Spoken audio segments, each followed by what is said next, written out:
inform our approach going forward. Thank you. That ends topical question time. The next item of business is consideration of motion number 4298 in the name of Dave Thompson on the Scotland Act 2012 Standing Order Rule Changes, Legislative Competence Statements. I'll just give a few seconds for people to change their seats. And I now call on Dave Thompson to move the motion. Mr Thompson, you have up to 5 minutes. Well, thank you, Presiding Officer. The Scotland Act 2012 included a number of provisions which we need to reflect in the standing orders of the Parliament. The Standards, Procedures and Public Appointments Committee, SPPA, has been working through the changes, and this is our second report on rule changes to implement the Scotland Act. The first set of changes, I'm sure members will recall, before the summer, changed references to the Scottish Executive into references to the Scottish Government, and signified, I believe, the coming of age of our devolved Parliament. Further changes will follow over the next year, but this particular report concerns the statements of legislative competence which are made when a bill is introduced. At the moment, only members of the Government introducing bills are required to make a statement, confirming that they consider the bill to be within the competence of the Parliament. Once Section 6 of the Scotland Act is commenced, however, on 15th of October, all bills will be required to have a statement of legislative competence. In the case of members' bills, this will be from the member in charge. For committee bills, it will be from the convener, and for private bills, the promoter of the bill. Although this is a new requirement, it should not involve significant extra work. Anyone drafting a bill for this Parliament already needs to consider whether it falls within the Parliament's powers. All the Scotland Act has introduced is a public assurance that the necessary consideration has been given. I should explain that the presiding officer is already required to issue her own separate statement of legislative competence for every bill that is introduced. That requirement will remain and is not affected by the Scotland Act or these rule changes. The Calman Commission, whose recommendations informed the 2012 Scotland Act, also made a further recommendation. They recommended that the person in charge of a bill should also be required to explain the considerations which informed the legislative competence statement. The committee, however, has considered this recommendation carefully, but decided not to introduce such a requirement. We were concerned that it might distract from scrutiny of the policy merits of the bill, and, of course, it is always open to committees to ask for more information if concerns about competence do arise during the bill's passage. The rule changes in our report, therefore, only make the changes needed to bring standing orders in line with the Scotland Act. I therefore invite the Parliament to agree the rule changes set out in our report, and I move the motion in my name. Patrick Harvey. I'm grateful. I wonder if the member could explain, for those of us who haven't been part of his committee process, whether members will be required to seek external professional legal advice on the question of competence of members' bills, and if so, who will pay for it? Cabinet Secretary. Sorry, Mr Thompson. That was a quick promotion, Presiding Officer. Thank you for that. No, it will be entirely up to the member taking the bill forward. It's a statement that they believe that it falls within the competence of the Parliament. The Presiding Officer, as I also said, has to issue her own statement in relation to that. So how people arrive at that conclusion is entirely up to them. Thank you. The question on this motion will be put at decision time, and we now move to the next item of business, which is a debate on motion number 4314 in the name of Angela Constance on the Women's Employment Summit. Members who wish to take part in the debate should press the request to speak button now, and I call on Angela Constance to speak to and move the motion. Minister, you have 10 minutes. Thank you, Presiding Officer. I'm delighted to have this early opportunity to report back to Parliament on the Women's Employment Summit held on the 12th of September. The purpose of the summit was to consider the issues that impair women's access to and participation in the labour market and to identify action. Both the First Minister and the Deputy First Minister addressed the 150 delegates, clearly reflecting that women's employment is an issue of national importance at the heart of this government and that women are crucial to economic recovery. The other keynote speaker, Professor Ailsa Mackay of Strathclyde University and a key member of the Quality Budget Advisory Group, set out in very stark terms the challenge before us, but also the opportunity we have in Scotland to move forward from the summit to make a real difference to the lives of women. So, Presiding Officer, let me be clear, this is not a one-off event. This summit is a springboard for fresh impetus to identify action in the short, medium and longer term, both as a matter of equality and as economic necessity. And as we develop a renewed and focused plan of action, I am committed to both informing and involving Parliament every step of the way. I was very pleased to see members of the Equal Opportunities Committee attend the summit, and I do very much hope that it was useful given their up-and-coming inquiry into women and work. And I very much want to put on record my thanks and appreciation to Agnes Tolmie, this year's President of the STUC, who chaired the summit. I'm very grateful to Agnes and to the STUC Women's Committee for all their work leading up to the summit and on the day. I also want to thank two students, Samantha Ritchie and Rachel MacLeod, who made the film shown at the summit. This was completed as part of their internship with Unite the Union, and the film was a great snapshot of working women in Scotland today. And I also want to acknowledge a young engineer and apprentice, Jessica King, who talked very eloquently about her experiences as a modern apprenticeship in a non-traditional occupation for women. Now, I won't be able to cover all discussions from the day in the debate, but I will endeavour to give an overview and snapshot. One of the overwhelming messages from the summit was the importance to working parents and particularly working mothers of flexible, accessible and affordable early learning and childcare. Childcare is an economic issue, a vital part of this country's infrastructure, and can provide a route out of worklessness and increase access to rewarding careers. In Scotland, we have already announced changes which will see parents able to access the highest overall level of government-funded childcare and early learning provision anywhere in the UK. The summit discussions will inform the subgroup of the Early Years Task Force that we have set up to help us to develop a long-term vision of family support, family centres and integrated early learning and childcare.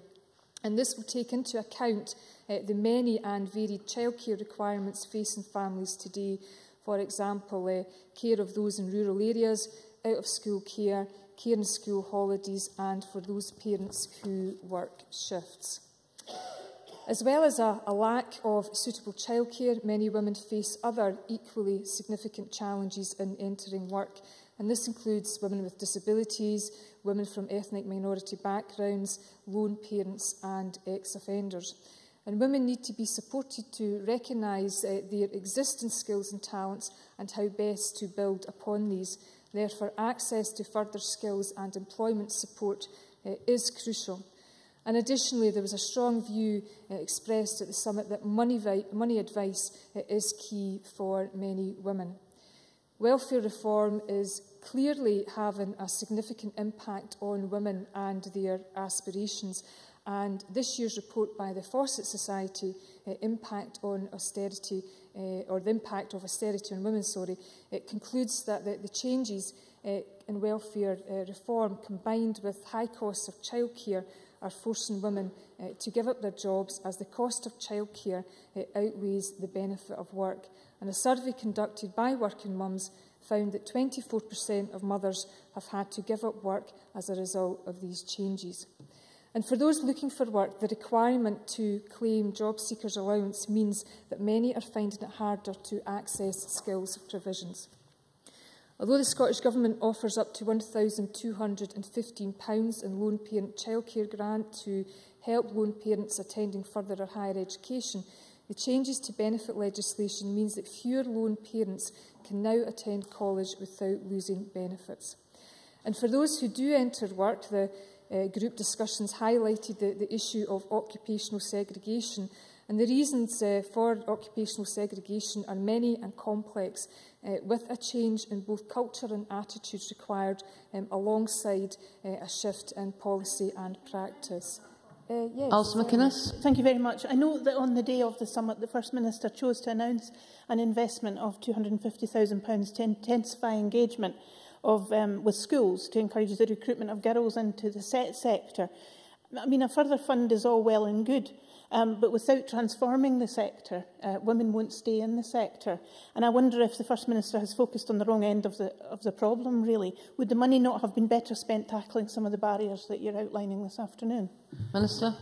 I think, what I have to say to Ms McInnes is that early intervention and the value of early intervention in terms of changing hearts and minds of young girls and indeed their parents can't be overestimated in terms of value. So intervening with young girls before they get anywhere near S2 making subject choices is a choice that I would defend. However, I do acknowledge very much that we need to have a range of interventions with respect to occupational segregation at every stage, at every age and stage. And some of that is about what happens in secondary schools, colleges, higher education, and indeed in industry and in particular sectors. I do want to say that on that point that Ms McInnes has raised, that we are very much failing to attract women into science, technology, engineering and maths-based careers. And those who do access these sectors often leave them. And the result is that we're failing to maximise opportunities both for women and indeed the sectors concerned. And Caroline Stewart of Oracle spoke very passionately about the need, for example, to bring more women into jobs in IT, yet currently only 13% of university students in computing are female and 17% of the IT workforce are women. Very briefly. Margaret MacDonald. Thank you, Presiding Officer. Is there international comparison as regards women or girls going into science-based occupations?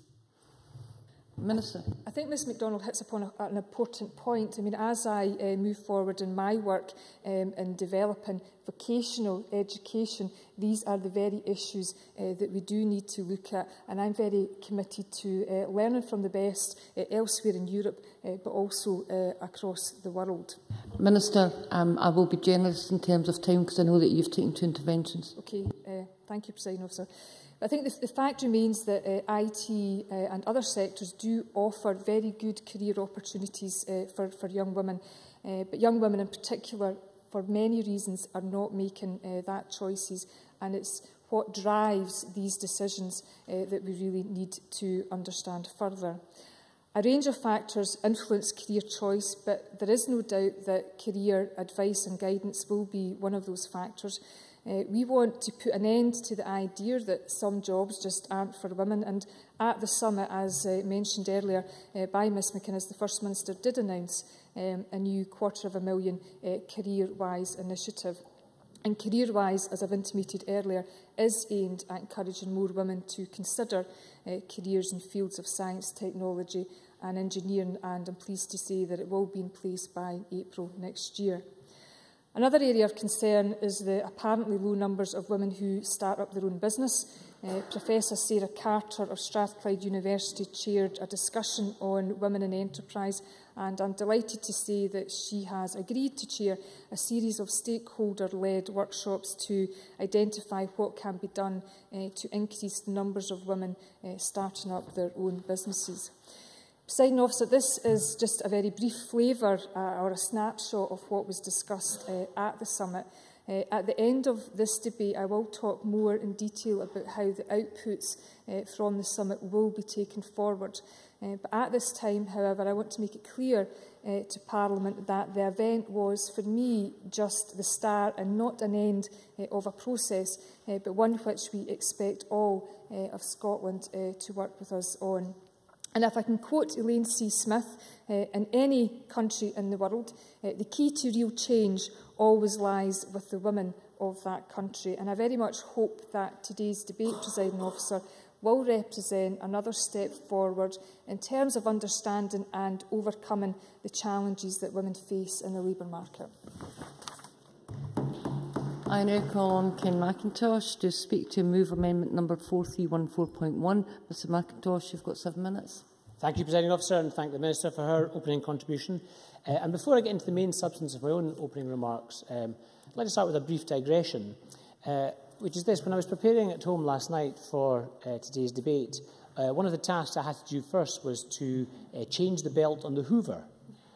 Now, it's not a difficult job or a particularly time-consuming one, but it's clearly my job, as is taking out the bins, as is cutting the grass, as is changing the light bulbs.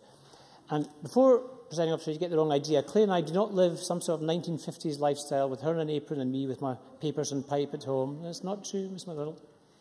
But we do, like many families, we divide up the tasks. In fact, I was going to say the big difference between, the big advantage of being in my generation, men of my generation and younger, over our parents, is that we are able to participate fully in childcare, and it's a huge advantage. But we have the choice, and many families do, we have the choice to divide up tasks in the household, and that's fine.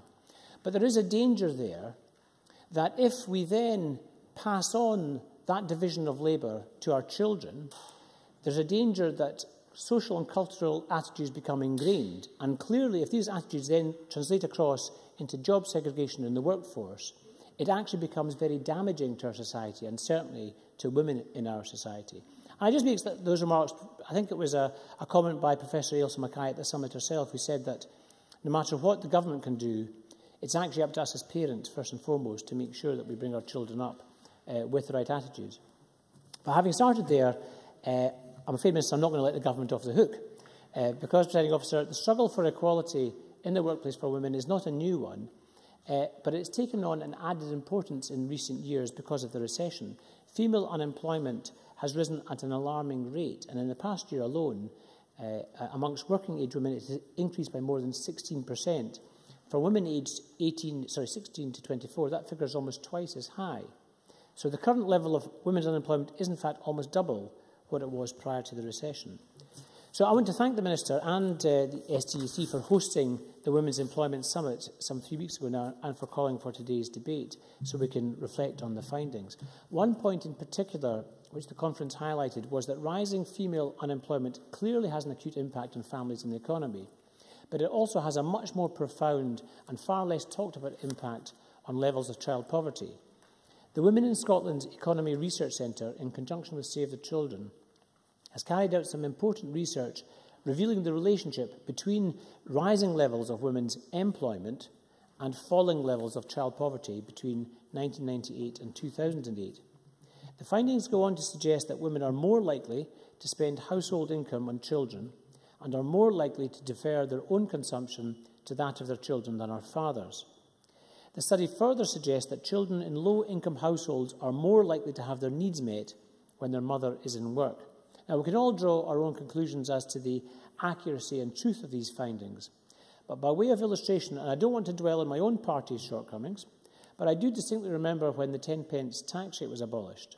The people who I met who were most anxious about whether they would be affected were women, mothers and often grandmothers, in low-paid or part-time jobs. In nearly all cases, these were women from a self-sacrificing generation, earning very little, but putting their children and their families' needs first, and not worrying about the impact on themselves, but on those they cared for. And that's why I believe this study makes a number of very important observations for the way government shapes public policy, and in particular for our approach to this recession. We already know that many posts held by women were the first to go when the cuts started. And the high levels of employment by women in the public sector, I think the women are twice as likely as men to be employed in the public sector, That means that when, for example, the further cuts for local authorities announced in last week's Scottish budget start to bite, it is women who will again be the hardest hit. Those cuts to public sector jobs, and we've lost 30,000 posts in little over a year, they're coming at the same time as reforms to the welfare system by the UK government, which will make it even more difficult for families to make ends meet. Save the Children have said that unless the final version of the universal credit is radically different to its current form, there will be markedly higher levels of child poverty. This will be true even for families which have parents in work as the support from working tax credits disappears. So what can government do? Well, when colleagues from the Equal Opportunities Committee raised this same subject in Parliament in June, Mary Fee and others repeatedly highlighted the need for flexible, available and affordable childcare. I was in fact also very encouraged at the summit when the Deputy First Minister equated childcare to infrastructure in its widest sense. And as the next General Secretary of the TUC, Francis O'Grady, also put it this week, investing in infrastructure for growth is not just about building more roads, it's about investing in our human infrastructure too. Education for our young people, safe transport for our workers and affordable childcare for our families. But Scottish childcare costs are amongst the highest in the UK, and we must do more to bring those costs down.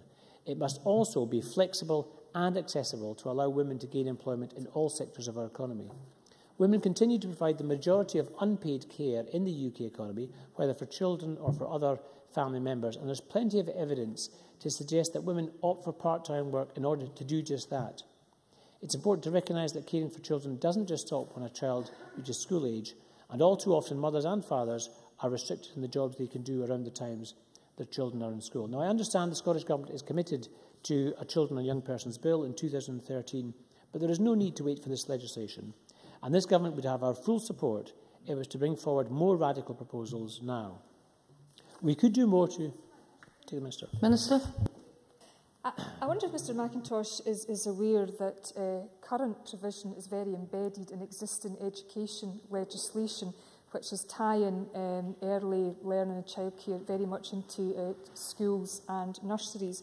And I wonder if he would agree with me that we really do need primary legislation if we are going to meet the needs of parents like me and him across Scotland to have flexible childcare that is not necessarily provided in their school estates and that can be provided out with school hours and school term times. Ms McIntosh, I will be generous because that was a fairly long intervention.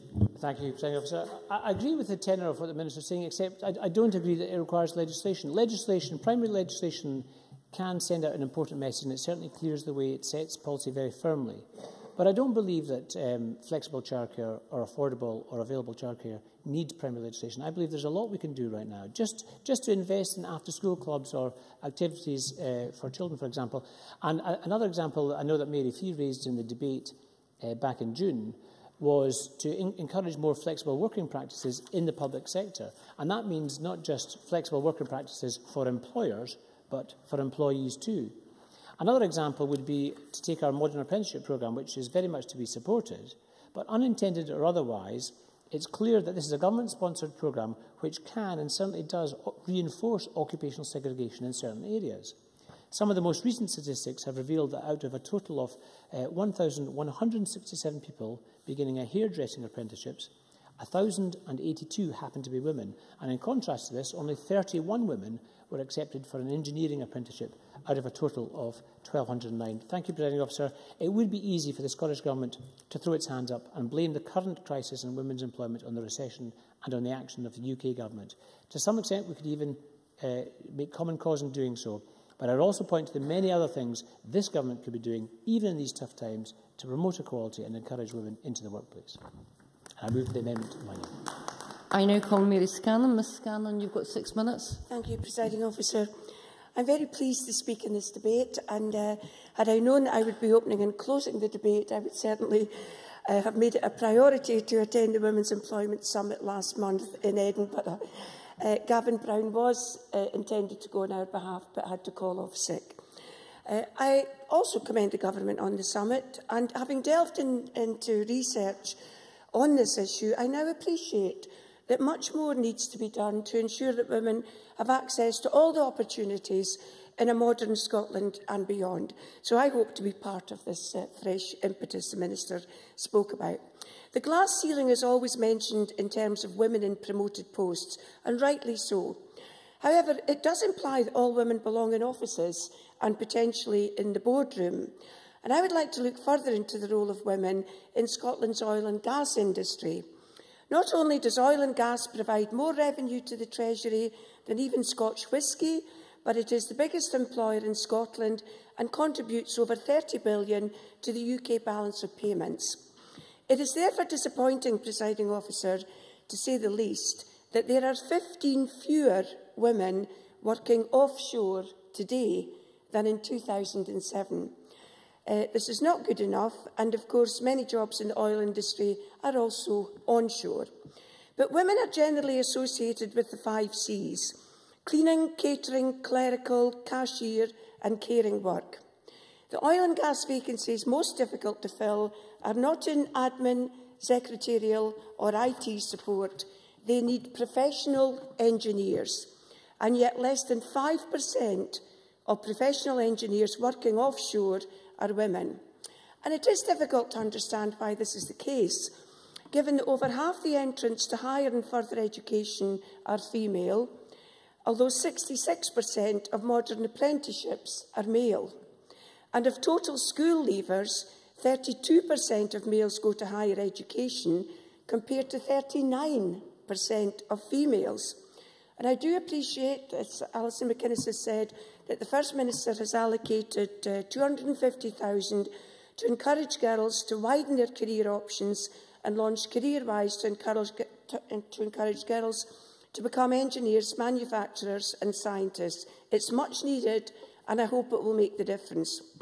But the skills shortage in the oil and gas sector was debated at the SCDI conference in Aberdeen in February this year.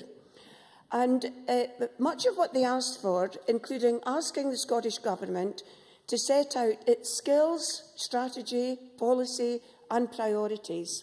This relates to the sustainable supply of skilled people in Scotland, and I agree with the Minister's calls for better collaboration, the better knowledge sharing, better alignment between government, academia and industry, but we still need to ensure that more is done to focus on women in all of this process. And in terms of qualified people at degree level or above, Scotland is ranked second only to London. And yet, as a highly skilled organisation, this does not translate into productivity.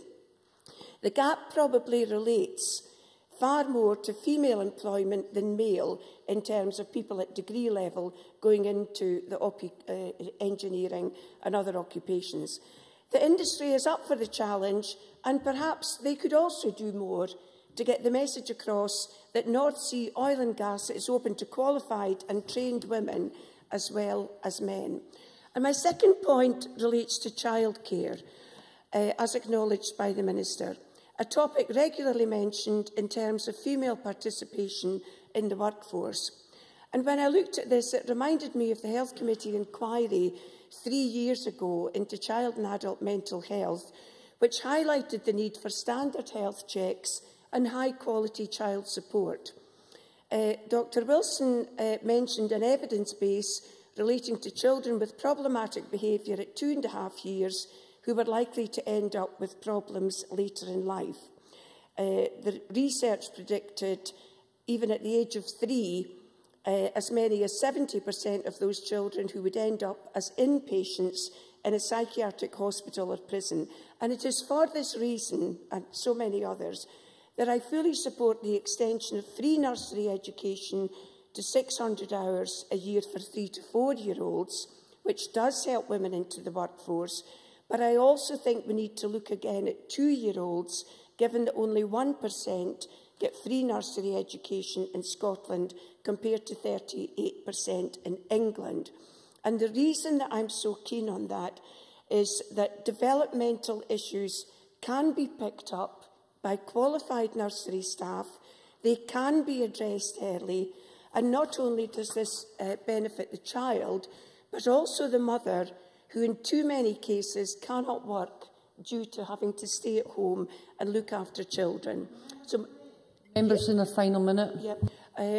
Just finally, the nursery education workforce, presiding officer, is mainly female, and I question if they are fully valued for the excellent work that they do in identifying development issues, working closely with parents, adhering to standards of care, and I think this workforce deserves more recognition than it gets. Predominantly female, and historically the training and education of employees, as well as national standards, were not all too relevant.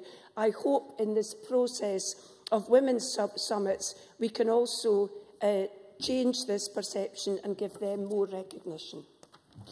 We now move to the open debate. Can I remind members that the time limit is 4 minutes? So I now call Jean Urquhart, to be followed by Siobhan McMahon. Thank you, Presiding Officer. As the Deputy Convener of Equal Opportunities Committee, I was pleased to have the opportunity to comment on the summit, which I was fortunate enough to attend last month. The role of women in the workplace and in wider society is one that I'm glad to see return to the Chamber, if saddened to acknowledge continuing need. Despite coming so far in such a short space of time, a lot of work remains to be done, work I know that the Minister Angela Constance and the Government are determined to take forward. Narrowing and eventually eliminating the barriers and ceilings for women in the workplace is of particular importance given the disproportionate impact of the recession on women, who are statistically more likely to work part-time and to be affected by Westminster's welfare reforms. As I've done in the past, I'd like to draw the attention of the Chamber to the Royal Society's report, Tapping All Our Talents, which recommended a strategy to increase the number of women working in STEM areas. Produced by a working group including the inimitable Dame Jocelyn Bell Burnell, the report is a searing indictment of the barriers faced by women who wish to study and work in STEM, and sets out in stark detail just how big a barrier gender can be to entertaining certain occupations. But an anecdote, as recently as the 2nd of August, on Women's Hour on BBC Radio 4, had a discussion with Christine Ashton, named as the 12th most influential woman in IT in the UK. She had said she advertised for service managers posts, hoping to attract women to apply, but none did. And the showstopper, the next time she advertised, she reduced the salary by 20,000, and many women applied. Presiding Officer, we could have a debate about reverse psychology on another day, but this might indicate the scale of the problem. Women into politics, I believe, will happen when women encourage other women to become involved. There can be no doubt about skills, experience, ability and talent, but without the confidence to apply for these posts or to get involved politically or in communities, women remain reluctant. Some of these experiences must be factored into the correction strategy, and I hope, excuse me, and I hope that women will inform that process. Going back to the BBC programme and Christine Ashton, and to answer Margot MacDonald's point, what she also said was that there are some 17% of women in IT generally, and across Europe the figure is 18%. So this isn't just a problem for us in Scotland, but I think we should share as wide as we can. I'm pleased to hear the Minister saying that that's part of her ambition to do that. I'm sure members across the Chamber will agree with me that actions speak louder than words, and while I'm always happy to speak on matters of equality, I'm really heartened to see that the Scottish Government is determined to pick up the baton and to put in place a strategy that will complement the work it has already taken on so many key areas. In the 21st century, gender, age, ethnicity and disability should not prevent individuals from fulfilling their potential, and we need to ensure that that is indeed the case. Thank you. I now call on Siobhan McMahon to be followed by Christina McKelvey. Thank you, Presiding Officer. I welcome today's debate and wish to thank all those who took part in the recent Women's Employment Summit. I hope that the discussions that took place will feed into the policy process and will go some way to addressing the employment problems faced by women in Scotland today, as the Minister outlined in her speech earlier. The professional and social landscape has changed significantly for women over recent decades. Many barriers have been broken down, but many remain. The gender divide begins to assert itself at university, where the STEM subjects, science, technology, engineering and maths, remain largely male-dominated. Due to the specific skill sets required by such subjects, the professional outcomes for graduates in these fields are generally positive. There is far greater representation of women in subjects with a less technical and vocational aspects, such as those within the arts and social sciences. Moving into the world of work, whilst the gender balance within professional occupation is roughly equal, the top managerial positions are still disproportionately male-dominated. Even starker is the division of the genders along occupational lines. The skilled trades, for example, are 92% male. Meanwhile, women comprise 80% of caring, leisure and service occupations, and a similar trend can be observed in the divisions of full and part-time work. I'm sorry, I can't just now. Whilst with the rise in underemployment, more men have taken to part-time work in recent years, women are still vastly overrepresented. The underlying reason for this is that, in broad societal terms, women remain the primary carers. As a consequence, what we might call the key transitional events of human life, marriage, the birth of children, the ageing and infirmity of parents, have a far greater impact on women than men, both socially and professionally. And to add to these traditional challenges, we have a raft of new ones. Pringed amongst them, there is Mr Osborne's obsessive anti-state dogma, which has had a serious, if predictable, impact upon the large proportion of women employed in Scotland's public sector. As Ken McIntosh said earlier, over the last year there have been 30,000 public sector job losses in Scotland. This has directly contributed to the 16% rise in female unemployment, 30% amongst women aged 16 to 24. And with 80% of Cameron's cuts still to come, many more jobs will go before the dust settles. Most worryingly for female workers in Scotland is John Swinney's refusal to admit responsibility for Scotland's sclerotic economic recovery and high levels on unemployment. With finances further restricted, job losses are unavoidable and many of the victims will be women. If this is to be avoided, the Scottish Government needs to take real and decisive action to support and promote female employment from school leaving onwards. As a starting point, the Scottish Government must acknowledge female unemployment is a specific problem influenced by a specific set of educational, professional and social factors. That it has so far failed to do is evidenced by its youth employment strategy. This document, fulsome in its praise of modern apprenticeships and opportunities for all, features no specific policies for narrowing the gender pay divide or for addressing occupational segregation. It does not mention that modern apprenticeships merely enforce existing norms of occupational segregation, with women consisting 97% of new starts in early years and education in 2011-12, against just 3% of new starts in engineering. Finally, and most worrying, it features no overarching strategy for addressing female employment in the long term. Sorry, Minister, I've only got a minute to go. It does not attempt to explain why women's educational superiority in the early years is not translated into later life, or draw up the link between the lack of childcare support and the consequent difficulty many women have in obtaining and maintaining full-time employment. These are tough questions that must be answered. When I spoke in the debate on the National Parenting Strategy, I urged the Scottish Government to consider introducing an early childhood education and care system as advocated by Children in Scotland in a submission to European and External Affairs Committee. Not only would this create jobs, it would give parents, and primarily women, greater flexibility to pursue professional opportunities. If the Scottish Government is serious about solving Scotland's female employment problems, if it is really committed to transforming Scotland into a Scandinavian-type social democracy, this is the type of system it needs to implement. Thank you. Thank you very much. I now call on Christina McKelvey to be followed by Margaret McDougall. 4 minutes, please. Thank you, Presiding Officer. Presiding Officer, I welcome this debate today. It's a timely debate and one in which I hope will continue the momentum generated from the Scottish Government's Women's Employment Summit held last month. Can I first of all join with others and pay tribute to everyone involved in supporting the Government to realise the summit, and especially the contribution from the STUC for its very valuable support and guidance. The STUC briefing tells us that women are disproportionately affected by unemployment in the workplace. It's this disproportionate effect that I wish to concentrate on.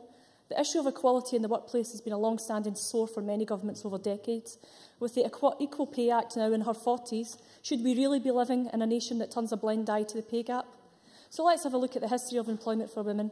When people talk about there having been full employment in Britain after the war. There was never only full employment for everyone, it was only full employment for males. Women were actually taken out of the workplace, removed from employment they had undertaken during the war. Women's work has always been an afterthought, not taken as seriously or as thought as important as employment for men.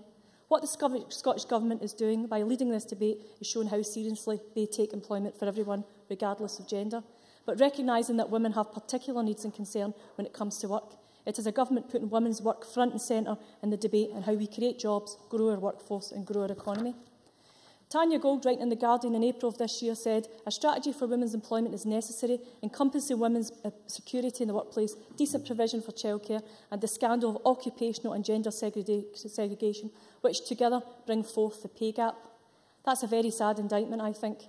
It's a fact that we now have women in the army, we have women engineers, we have women who have actually rebuilt damaged satellites in space, and we don't need to look much further than one of our very own accomplished Scottish women, Professor Anne Glover, who is now the European Commission's Chief Scientific Advisor. She works very closely with José Manuel Barroso.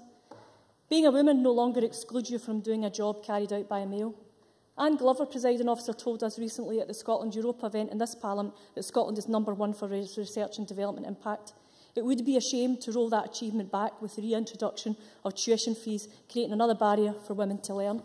Another point of fact is that having control over benefits and taxation in Scotland would allow this progressive Scottish Government to continue its work in supporting women into the workplace.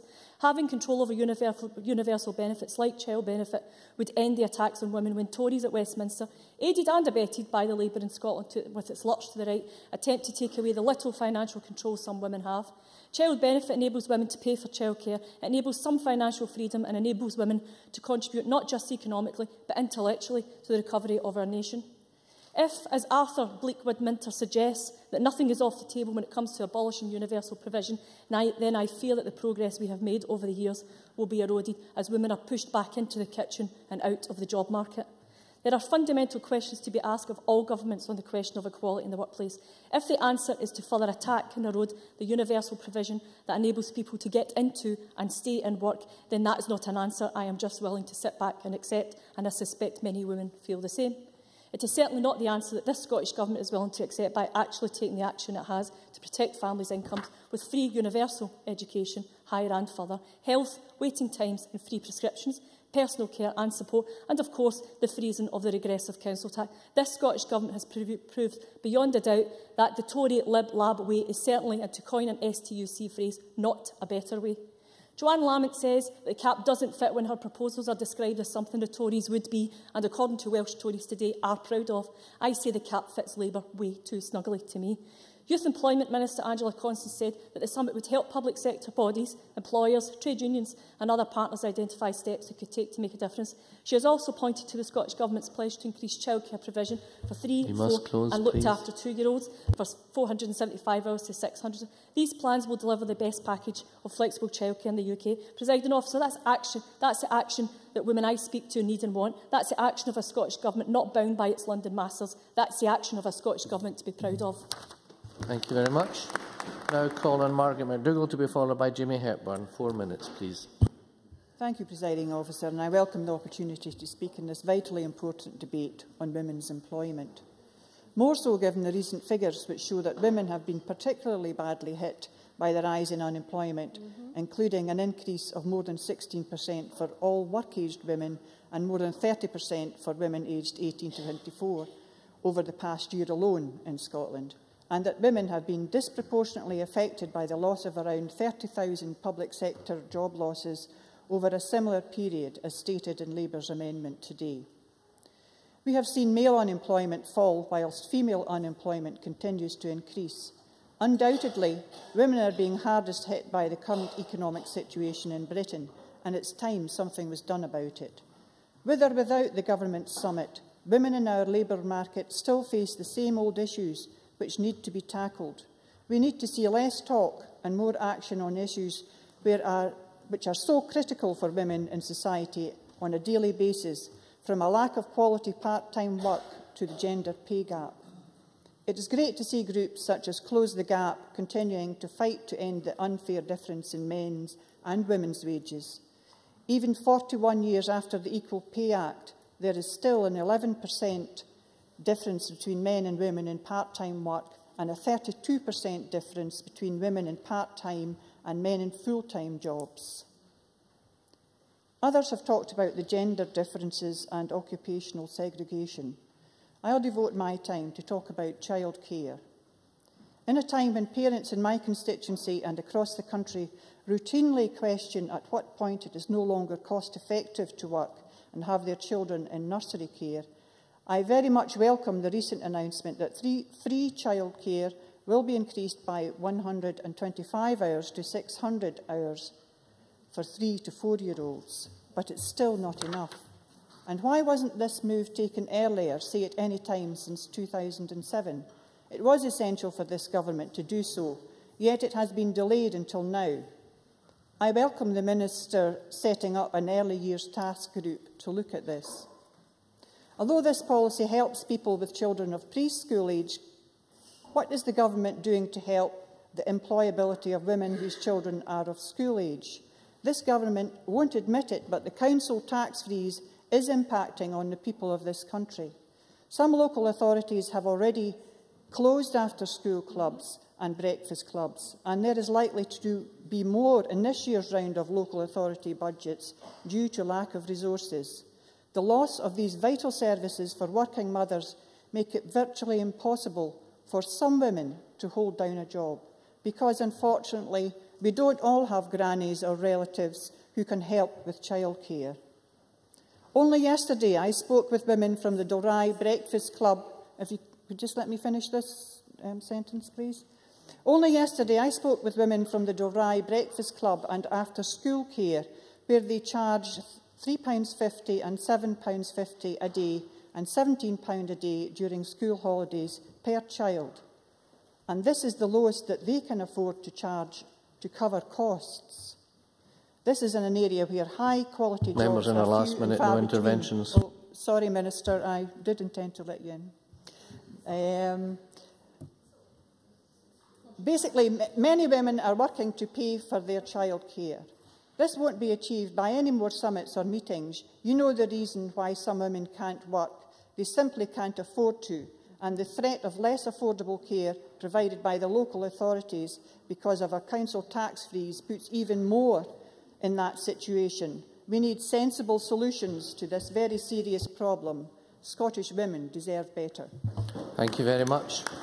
I now call on Jamie Hepburn to be followed by Malcolm Chisholm. 4 minutes, please.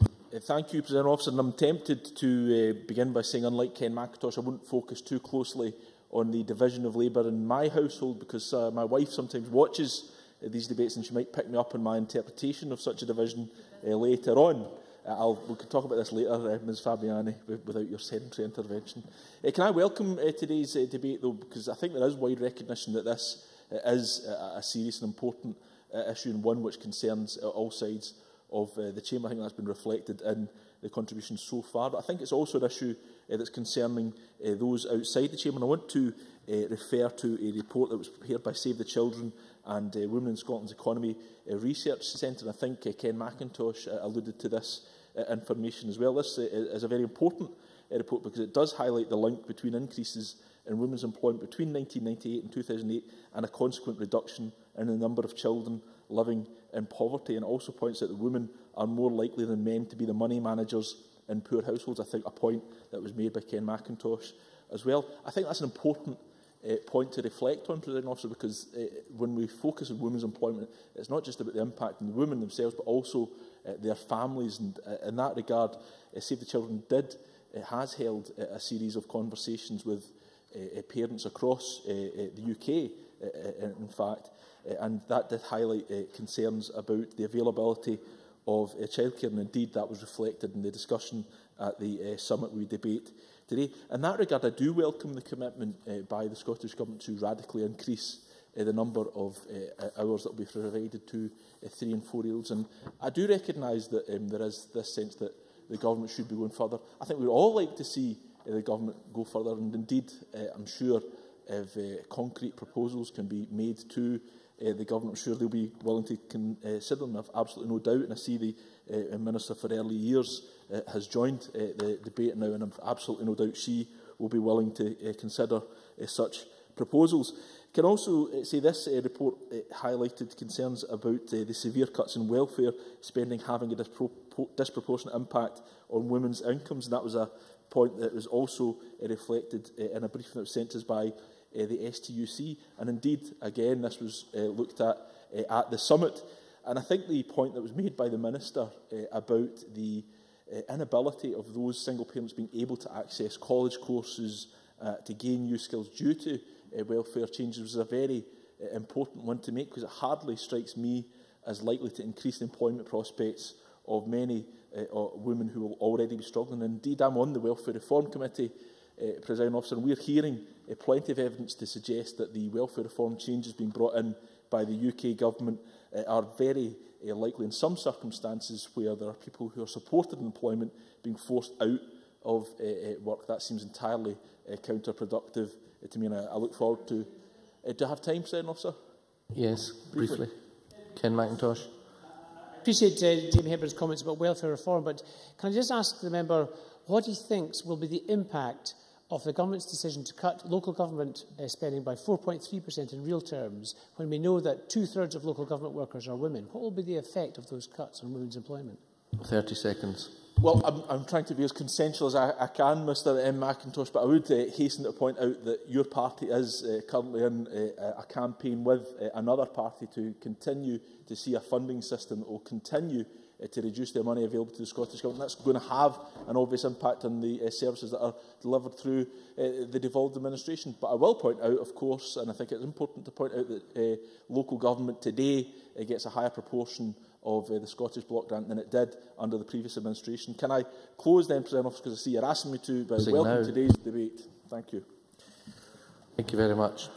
I now call on Malcolm Chisholm to be followed by Maureen Watt. Presiding Officer, I welcome today's debate and also the Women's Employment Summit, which focused on the barriers facing women in accessing the labour market, barriers which must be removed, as the Minister reminded us, both from the point of view of equality but also because of economic necessity. Now, there are no doubt that there are enormous challenges in removing those obstacles, and those challenges are exacerbated by current circumstances, as was emphasised in the recent Fawcett report about the impact of austerity on women. And these challenges are also reflected in some of the dismal figures on women's employment in recent times. For example, in the third quarter of 2011, 34,000 women in Scotland lost their jobs, 370 jobs per day, at a time when male jobs were on the increase. And more generally, the level of women's unemployment is currently 8.3% compared to 4%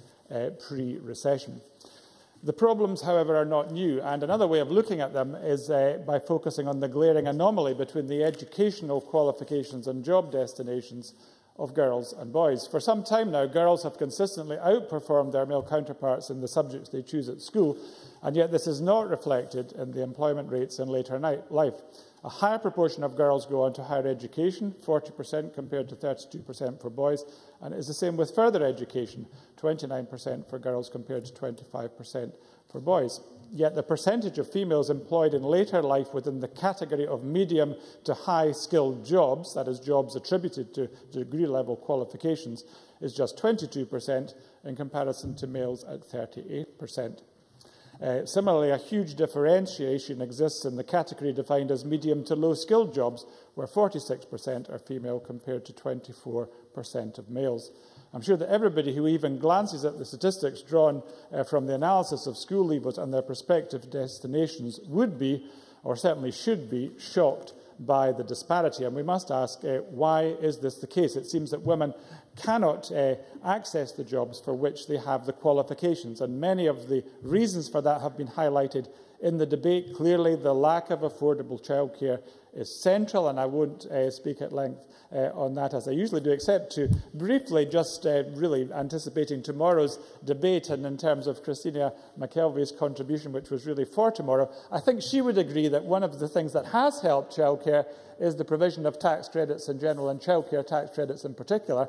a targeted benefit, which I deeply regret the current UK government cut from the rate from 80% to 70%, because that has made a significant difference. But obviously other issues are relevant, such as flexible working opportunities for both women and men, quality part-time jobs for women, and the absence of those is a big issue, and also access to job sharing, which is all too infrequent.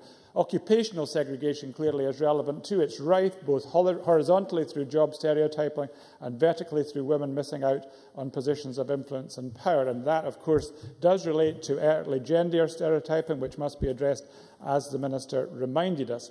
But it also needs to be addressed later on, for example, through modern apprenticeships, and only 2.6%, for example, of engineering apprenticeships are female, while the reverse is the case for childcare apprenticeships. So that has to be addressed as well. Now, of course, occupational segregation also feeds into the pay gap, and Margaret McDougall gave the figures for that, comparing women and men's full-time hourly rate of pay. The mean gap is 10%, but if you compare women's part-time and men's full-time hourly rate of pay, the mean gap is a staggering 32%. So there are enormous challenges, but the beginning of solving the problems is facing up to them. And I look forward to the Minister's wind-up speech, where she undertook to outline how the outputs of the conference will be carried forward by the Scottish Government. Thank you very much. I now call on Maureen Watt to be followed by Margaret MacDonald. Thank you very much, Presiding Officer. I'm very pleased to be taking part in this debate today and listened eagerly to all the contributions, because I believe that we're all, regardless of which party we're from, intent on ensuring that all women can achieve their potential, their full potential, at their own pace, and taking into account their particular circumstances, as well as having to recognise that women, despite Mr McIntosh, women do most of the caring things. I'm sure Mr McIntosh can and would be willing to change, Mrs McIntosh would be willing to change the vacuum cleaner belt and the light bulbs if Mr McIntosh did all the ironing and dishwashing. Presiding Officer, childcare has been mentioned a lot, and while affordability is key, there's also the flexibility and accessibility that are issues. The majority of doctors and vets and others in these professions are now women, and they require the flexibility of childcare that is often not there, not the normal office hours that are available in childcare establishments. And as a result, on-call hours and the flexibility of surgery hours that the governments now require are an issue for some practices. We used to talk a lot about job share, and it used to be actively promoted, and now you hardly ever hear of jobs advertised where jobs share is a possibility. And I believe, Minister, that we should get this back on the agenda and higher up the agenda.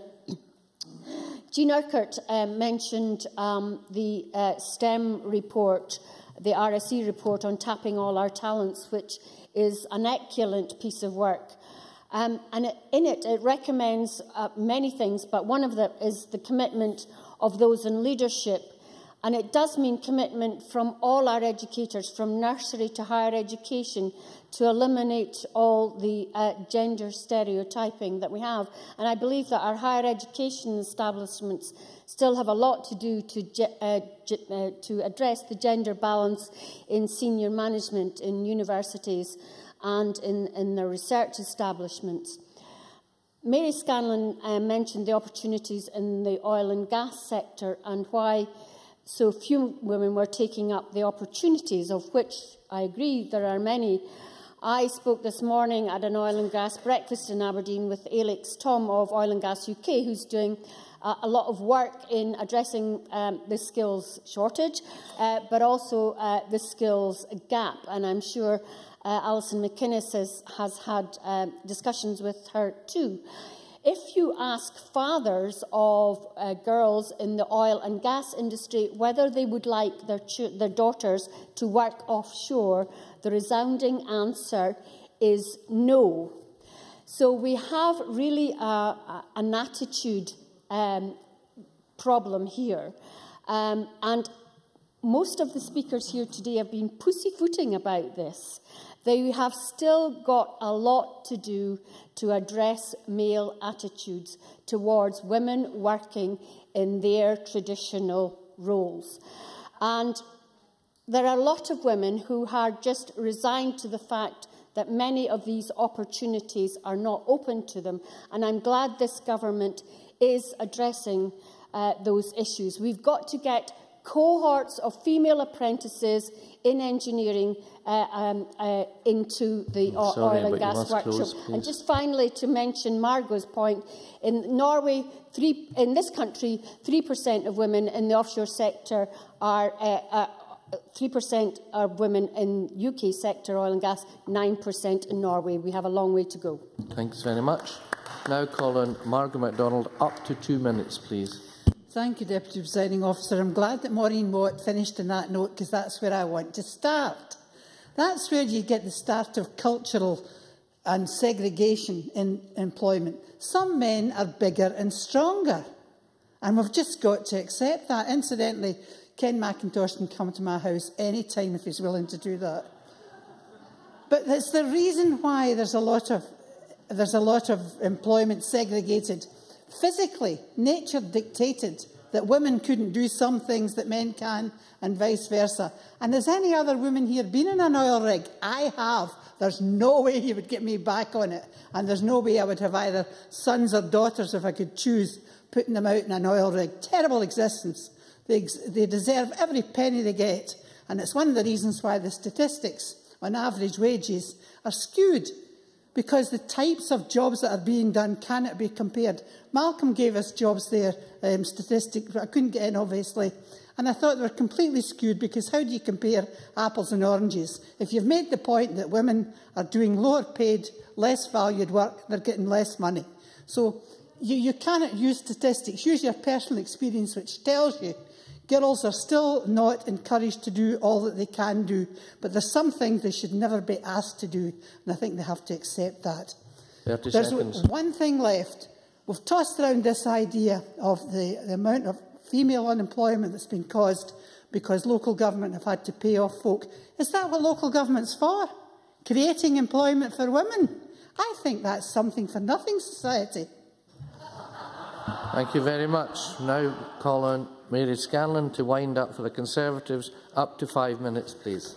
Thank you, Presiding Officer. It's been a very interesting debate to hear Margot MacDonald talking about the something for nothing, the machinations or division of labour within the Mackintosh household. And I can also say to Maureen Watt that Alex Thom has been busy, because I spoke to her on Friday. So I think we probably got the same figures. But I think Maureen Watt raised a very important point. It's not just the headline figures. It's about understanding what lies behind these figures as far as the oil and gas is concerned. But, Presiding Officer, in summing up, I want to raise the issue of the caring profession in Scotland, with around 198,000 staff, mainly female. The training of the staff and the registration with the Scottish Social Services Council has been painfully slow. Despite the SSSC being set up 11 years ago, the registration for these predominantly female support workers is not until 2020, another 8 years. And in order to register staff, they must be trained to SVQ level. I cannot imagine any other profession where women are being asked to do such a responsible job with little or no training. So if we value the level of care given to elderly people and others, we should equally value the workforce supplying it and give them the training, support and recognition they need and deserve. So today I've highlighted an industry where there's a desperate need for highly trained engineers and very few women in the workforce, compared to the caring profession, which is mainly female, and the training and support for them is not even required for another 8 years. This will be 19 years after the Scottish Social Services Council was set up. And I have to confess, I was on the Health Committee that set it up in 2001, and I don't think any of us imagined that 2 decades later, home care staff would still not be expected to have any training. It is 42 years since the Equal Pay Act was set up, and yet still shockingly, an 8% gap between male and female hourly rates compared to a 32% gap in the part-time hourly rate. And the female employment rate at 53% in 1971 is now 65% at the latest figures in 2010. So yes, progress, but still slow. I'm also aware from my background in further and higher education that so many women are underemployed, and not just underemployed in terms of hours, but underemployed in terms of the occupations that they do, which are well below their training and capability levels. And I particularly noticed that on women in particular who would come to college to do HNCs on day release. However, of the 27 countries in the European Union, the UK female employment is 7% above the average, with only 6 countries with higher female employment rates, the highest being Denmark, then Sweden, and then the Netherlands. So, yes, it's not as bad as others, but still huge amounts of room for improvement. So, Presiding Officer, I look forward to the further debates on this issue. I look forward to the updates on the outputs and progress promised by the Minister, and I hope that my contribution will prompt more recognition for the role of nursery staff and also of the caring workforce. If the early years task group is to do something really successful, and if our focus and priority on, if we mean everything that we mean about the early years, that it is a focus and priority, we need to ensure that the standards of care and education that is being supplied by this workforce, again, predominantly female, is recognised and acknowledged. And I also hope that the Minister will discuss the training of the caring workforce, 198,000 of them, to ensure that they are given the support that they need. Not only would this benefit the carers, it would benefit those being cared for, and it would also be a great boost to further education providers. Thank you. Thanks very much. Now, Colin Rhoda Grant, up to 6 minutes, please. Thank you, Presiding Officer. This was indeed a welcome debate, and a debate about a very welcome summit. And I think there was a lot of consensus about what the issues were regarding women and employment. And indeed, unemployment has been highlighted as one of the biggest issues. We hear that women's unemployment is up by 16%, and for younger women, it's double that. And we also had a very good report from the WISE group and Save the Children, highlighting the connection between women's employment and child poverty. And when there were more women in the workplace, child poverty fell. And now we're seeing the exact reverse of that as more women lose their jobs. And we have to remember that poverty impacts on a whole range of things. It impacts on our health, our education, and indeed our future opportunities. So therefore, protecting women's jobs and providing them with accessible and affordable childcare is preventative spend, because it means that we protect our children from the damage that can cause in their life ahead. And it's not right that in Scotland we have some of the most expensive childcare in the UK. We need to change this. We need to make it affordable. But we also need to make it accessible. I cover an area, the Highlands and Islands, a very rural area. Very difficult to get access to childcare without travelling huge numbers of miles to do that. And indeed, the same is very true in areas of deprivation. I hear that there is much less childcare available, and indeed, because of the cost, a lot of people who live in deprivation aren't even able to consider that. So we need to look at the way that we can get women back into the workforce. And Siobhan McMahon talked about local government cuts as one of the major reasons for such a fall in women's employment. We see more cuts coming down the line to local government in the budget, 4.3%. And those are, it's frontline workers that are bearing the brunt of those cuts. Care workers, educational assistants, all jobs done predominantly by women. And it's not just those women themselves that are affected by those cuts. It's other women who have to actually pick up the pieces when those services are removed. And that makes it more difficult for them to work because they are predominantly in charge of the caring responsibilities within the home. So that makes it more difficult for them to work. So it has a knock-on effect to create more female unemployment. And those are cuts that are being made by this government now. By cutting local government funding, it's driving children into poverty. So Christina McKelvey may not think that we as the Labour Party should question the spending commitments of this government, but when it does drive children into poverty, I, for one, will continue to question those spending commitments. Many people also talked about occupational segregation, and we need to start educating very young people, or indeed not educating them, not forcing them into the stereotypes that we carry with us. And Ken was rightly concerned about, how he and his wife had divvied up the chores last night. If they did that night on night, that would create a stereotype for his children to follow. But he assures me he did the dishes, he did the ironing as well. So I think his children probably are getting a very good role model to follow, and maybe won't, and maybe. I think that's maybe the last of my sucking up to Ken.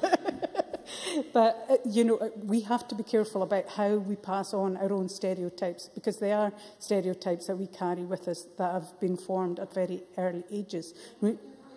Yes. Margaret MacDonald. Thank you, Presiding Officer. Instead of beating ourselves up over stereotypes, shouldn't we just admit that there is a cultural bias across Northern Europe towards the sort of family structure and therefore the sort of employment outside the family structure? And that's what we're trying to change. But it's not something that we should beat ourselves up about. Rhoda Grant. I wasn't suggesting we beat ourselves up. What I was suggesting is that if we allow women the same opportunities as men, we have to change. And we need to educate ourselves, our children, and indeed our employers to make sure that they recruit women into the right kind of roles. And recruits if I'm interviewing people, I'm much more likely to appoint somebody who I have something in common with. And therefore, we do need positive discriminations in places such as the boardroom to make sure that women then are offered the same opportunities as men. So we have to offer the right advice and guidance when choosing careers. And a number of people talked about the oil and gas industry, and indeed we have skill shortages in engineering, and it's important that we encourage women into those roles. I certainly met a woman who had a science degree at NIG engineering apprenticeship, and she was actually doing an engineering apprenticeship as well. So I met her this week and was really impressed by what she was trying to do.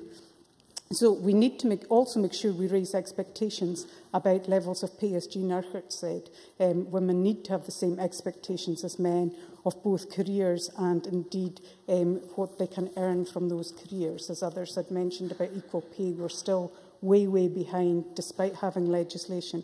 However, to conclude, Presiding Officer, there is a clear link between women's employment and child poverty, and we need to do something about that. We can't afford to deal with those educational, health and indeed life opportunity risks that this is caused. This is something this government can do now, and I would very much urge them to look at providing accessible, affordable childcare and protecting women's jobs. Many, many thanks. I now call on Minister Angela Constance to wind up the debate. 8 minutes, please. Thank you very much, Presiding Officer. Today's debate, somewhat like the debate led by the Equal Opportunities Committee, has been largely consensual, although today's debate has also been feisty in parts, thanks to Siobhan McMahon and my good friend and colleague Christina McKelvey. But that's all right, because I would strongly resist the automatic stereotype that women have to be consensual on all occasions.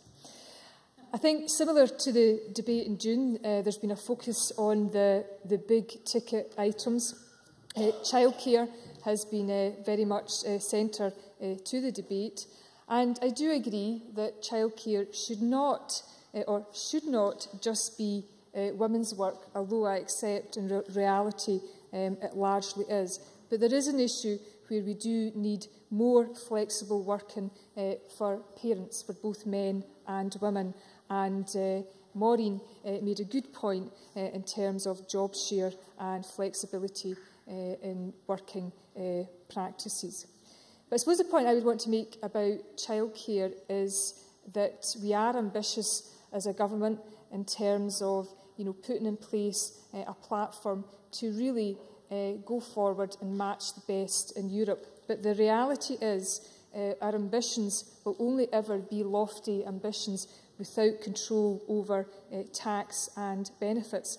Because in terms of addressing the issue of the cost of childcare, you are only ever going to be able to support parents with the cost of childcare via the tax and benefits system, given that already we have a childcare workforce that is largely women and is amongst the lowest paid. So we can't make childcare more affordable to families at the expense of low-paid staff who currently work in childcare. And I know that, I think it was Mrs Scanlon had made an important point about support to 2-year-olds. But can I stress that the overarching policy of this government is actually to focus on 0 to 3 and in some cases pre-birth. And with that in mind, I would like to remind Parliament of the investment and the good work that we are taking forward through the Family Nurse Partnership, which is working with vulnerable women before their babies are born up until their babies are 2 years old. Now, in terms of our... very briefly, Mary. Mary Scanlon. Yes, can I just ask how many development checks does a child get between birth and 3 years old? Minister. Well, Mary, as the mother of a 4-year-old, I should be able to remember that in detail. But also as the mother of a 4-year-old who doesn't sleep, I'll have to get back to you on that one. I do want to focus on our modern apprenticeship programme just briefly, because I do firmly believe that the modern apprenticeship programme reflects more than reinforces occupational segregation. I am always willing to hear ideas and proposals as to how the modern apprenticeship programme could play its part in addressing occupational segregation. But we have to be realistic and be aware that we can't tackle occupational segregation by focusing one part of that system in isolation. Now, we've heard a bit of rumblings about the council tax freeze, something that this government is very proud to support and to continue with. But there are very credible economic arguments that state that putting money in the pockets of women and keeping money in the pockets of women is the best way to addressing things such as poverty and indeed child poverty. Now, Michael Chisholm made the point that our young women are outperforming young men in terms of their educational performance, in terms of their attainment, in terms of the numbers of young women that are going on into further and higher education. But that then begs the question about what happens to women after they achieve their high qualifications. What is it that happens to women in particular sectors, whether it's oil and gas or the IT sector or in the STEM professions? But what we mustn't do, we must use the educational achievement of our young women as the platform for tackling occupational segregation, and by no way turning the clock back by undermining progressive policies such as tuition fees when more young women are now going into further and higher education. And in terms of skills shortages, it does very much have to be a quid pro quo. When I am the first to say that we need to be doing more to recognise and support the needs of industry, but we do have to be saying to those who highlight skill shortages that there's half of the population whose talents and skills are being underutilised. Presiding Officer, last month's summit gave us an opportunity to start a conversation with women from across Scotland, and very much to seek their views on what should be done to make a real difference. And in the coming months, this conversation will no doubt continue through the Equal Opportunities Committee inquiry and, of course, the STUC Women's Conference in November. And I'm confident that those events and processes will very much influence the Scottish Government's work. In February of next year, following a commitment to Parliament in June this year, the Scottish Government will hold an event to consider what more can be done to increase women's representation in public life. But continuing the conversation doesn't mean we will delay taking action now, and that is exactly what we must and will do.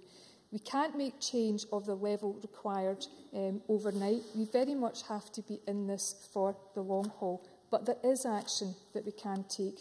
So in the coming few weeks, we will draw together the recommendations from the Women's Employment Summit and develop an approach for taking these forward across government, identifying short, medium and longer-term action at all levels of government, whether it's UK government or indeed our partners in local government. And we need to be clear about where government has a responsibility, where employers have a responsibility, and also where individuals can take advantage of further opportunities. And I very much hope that this work, in terms of timescales, has to fit in and be completed before the Equal Opportunities starts its inquiry into women in work at the beginning of next year. I also intend to convene a small group of external and Scottish Government policy and practice experts to support me in making sure that we take forward the actions that we sign up to, and I'll be very happy to report back to Parliament on progress made in the coming year. We are determined to work with partners across Scotland to tackle these areas where we have the powers to do and to influence change where we do not have the powers. It is important that we are clear about what challenges that we have clear evidence on and where we need to know more. And this discussion was taken up in one of the Commission sessions at the Summit on research and analysis and is being continued further. And I very much agree with the STUC that we do need not just to look at the headline figures, but to understand the trends that underlie those headline figures and to do more for women in Scotland to ensure, as a matter of equality, but also as a matter of economic necessity, that women can play their full part in the workforce. Many, many thanks. And that concludes the debate on the Women's Employment Summit, and it's now time to move on to the next item of business, which is a debate on motion number 4313 in the name of Alistair Allen on the National Gaelic Plan 2012 to 2015. I would invite members who wish to speak in the debate to press the request to speak buttons now, and if you're ready, Dr. Allen, I would ask you to speak to and move the motion, and you have 10 minutes, please. Tapluive offer really get a hami mochel just but it plan nation in the Gaelic ur osplugin you hami gatje when hier allemaal nach be plannchen rain gejaar from the Gaelic aan Shachkin the Gael dash, hold me could you get it read in a gale, gra, Gesheriff geide, gra in August, Gumbugru, Gajar, and some three tasky use on an Elen Joish, or some Hula Shown, Flanna Gaelic, and the Doi Mohil, Stahel Garoi Tost, Raul Rosa. As get nach in Planis and Be Gajar, ha Jetamach, Agus Femen. Agus is scarsion sound le vier holliges hami foskel in Jesseput in the flanna coming nation the Gaelic or son David is a daji good David is a cookjig. In de groger verloren acht de Gaelic Alpe David is koik hami tangel de was de Gaelic or son a kutch unje suier agus jersen on wie a gullige flanne hami kutch ook gehaald is tangel de as la karmek waar ryen na karretje in de worst or son op het voor krui in de flanne show. So, de hashen a geori. So what do we want? Well, hamische giri darut gemas sonrichtje. Schon hier trut hamia giri kan be an arf te gulni an an alpe ek wille gaalik an daviles underrichtet. Rasje kan nu ide se va an daviles hun. Bug sinna céalachach go raibh sin iad graim iad stiúr tankar alla na Gaeilge me iad ag hawl. Agus ar an darnarúd, ha mé géirí gym bí dúine leis a Gaeilge, John ar Gaeilge, a chlachgug nas tríche, agus gym bí áitian agus suiachi an awn, fer an bí comasach Gaeilge a chlachgug. Ar san seo tachorst, ha féim is roinloch ar san fás. Seo ha acinne leis a flan an áisianta. Han bort is grún rointjen lesachi animachúch agus seoiad. Dachi agus trábhlíomisen, fálam skaltjen agus teacheren, fálam seachskále, caiarsnochgan, áteócroch, jalan agus méanan, dólachas agus turisach, agus corpus na chanan héin. Atsa ha sin a glósa a rós leis a flanna, ver is choram ruin ar jalas Gaeilge van a manifesto a chorachum. Ach ham hana a gra rutacin tarnas bunitich in a sin. Mar a ha is acuh va raunsachuge i'r hionaf chi'n hydych yn mwychaios noch hierbost an y joos. Gan je lover sy'n bi wy'n ffitchen na chael swychach hierbost jyffrigtje na balas yn biele yn sy geelboch. As an arsen joch ha raunsachuge geinsje gefel an tauma ac yn dwsgwch. Maar ha af oorhuid de chaos nog die bost teichel de Gaeilge agus as sin ma. Hoe de ruimsige gemacht gera kutschen ruinje den diach gera feem nach ra feems en bi aun a kutsch Gaeilge ach glachgu ar sonne vi teichel de Gaeilge. Ha je jeshempler an de show kan de chaos nog genelen voor de Gaeilge plaatje. Clach no Kylie. Use it or lose it. Not be a fair chimical or some critical Gaeilge a howlug, agus dan realtas agus buin an Gaeilge ha shod in a suyer for jetamach sa ha give a smach in coirs noch in hain mar a bechor can an nesach. Son the side of shaw ava me chotoliche a vi sas an a plan Gaeilge hier bost hain agus shaw hied flanage and shawsha agus ha mi ie tolichte gan tu coirs noch céim chosáirte mar seo. Bhí mar anis gin of céintioch gyfeil coirs noch gan éile máhacin i de fast chuitramach a hachga húb gin of céintioch gan bí a Gaeilge sesafach agus níimiisiún. Hami Dulik and Neil Gaeilge. Would the Minister agree that the National Gaelic Language Plan would be enhanced by supporting the promotion of educational and visitor materials for significant characters in the long history of Gaelic civilization, such as the great North Coast 18th century poet Rob Down Mackay, and he was the Gaelic Robert Burns, because that would put communities and their landscape to the fore in the revival of Gaelic. Sir Dr. Allen.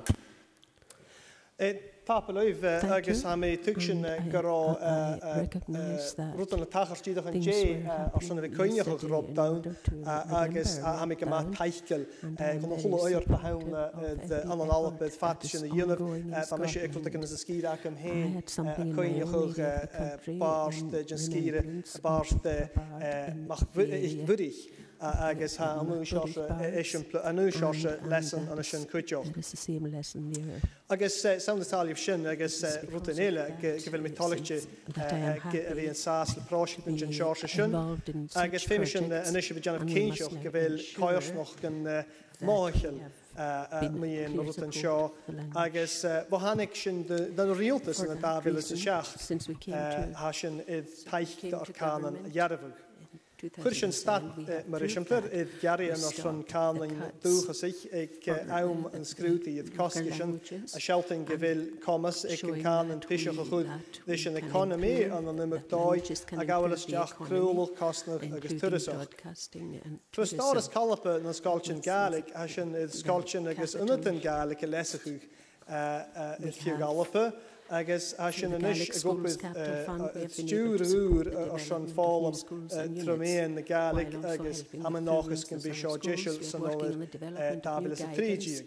A Gaeilge feichcin ga clointin as gach cearna de galapa ha nópud thurabhachil MG alapa agus BBC alapa iad bhí wabhas of cutramach an dhéanamh sa seo. Mar is ábhait ha salmarostig agus féisin an Gael agus an mád a gopud iad immers na úr a bhís an jastrach a chana. Ireland. Agus an bliana bha fiú Disney a chur de loch agus inmh na Gaelic leis an film úr brí. Ach leis seo a mé máthid go bhfuil dúlains háirichte étá se gá. Áfach gur trúsaí luch teagas Gaelic an is a gúpa de bord ice bhór mar sin ha bharach teacher an úr ach an bliana na bhacin ranna seo. Na íirtas fálam Gaelic a siar rás han féim ar san tuile teacher an haring agus a chummel an na fálam Gaelic chumór sa bha ríomh. A sin máthil na triplatin an luib seo dhéanamh agus saona sáilh seo han bord buan óprach istéach ar san céad i d chuspad seo.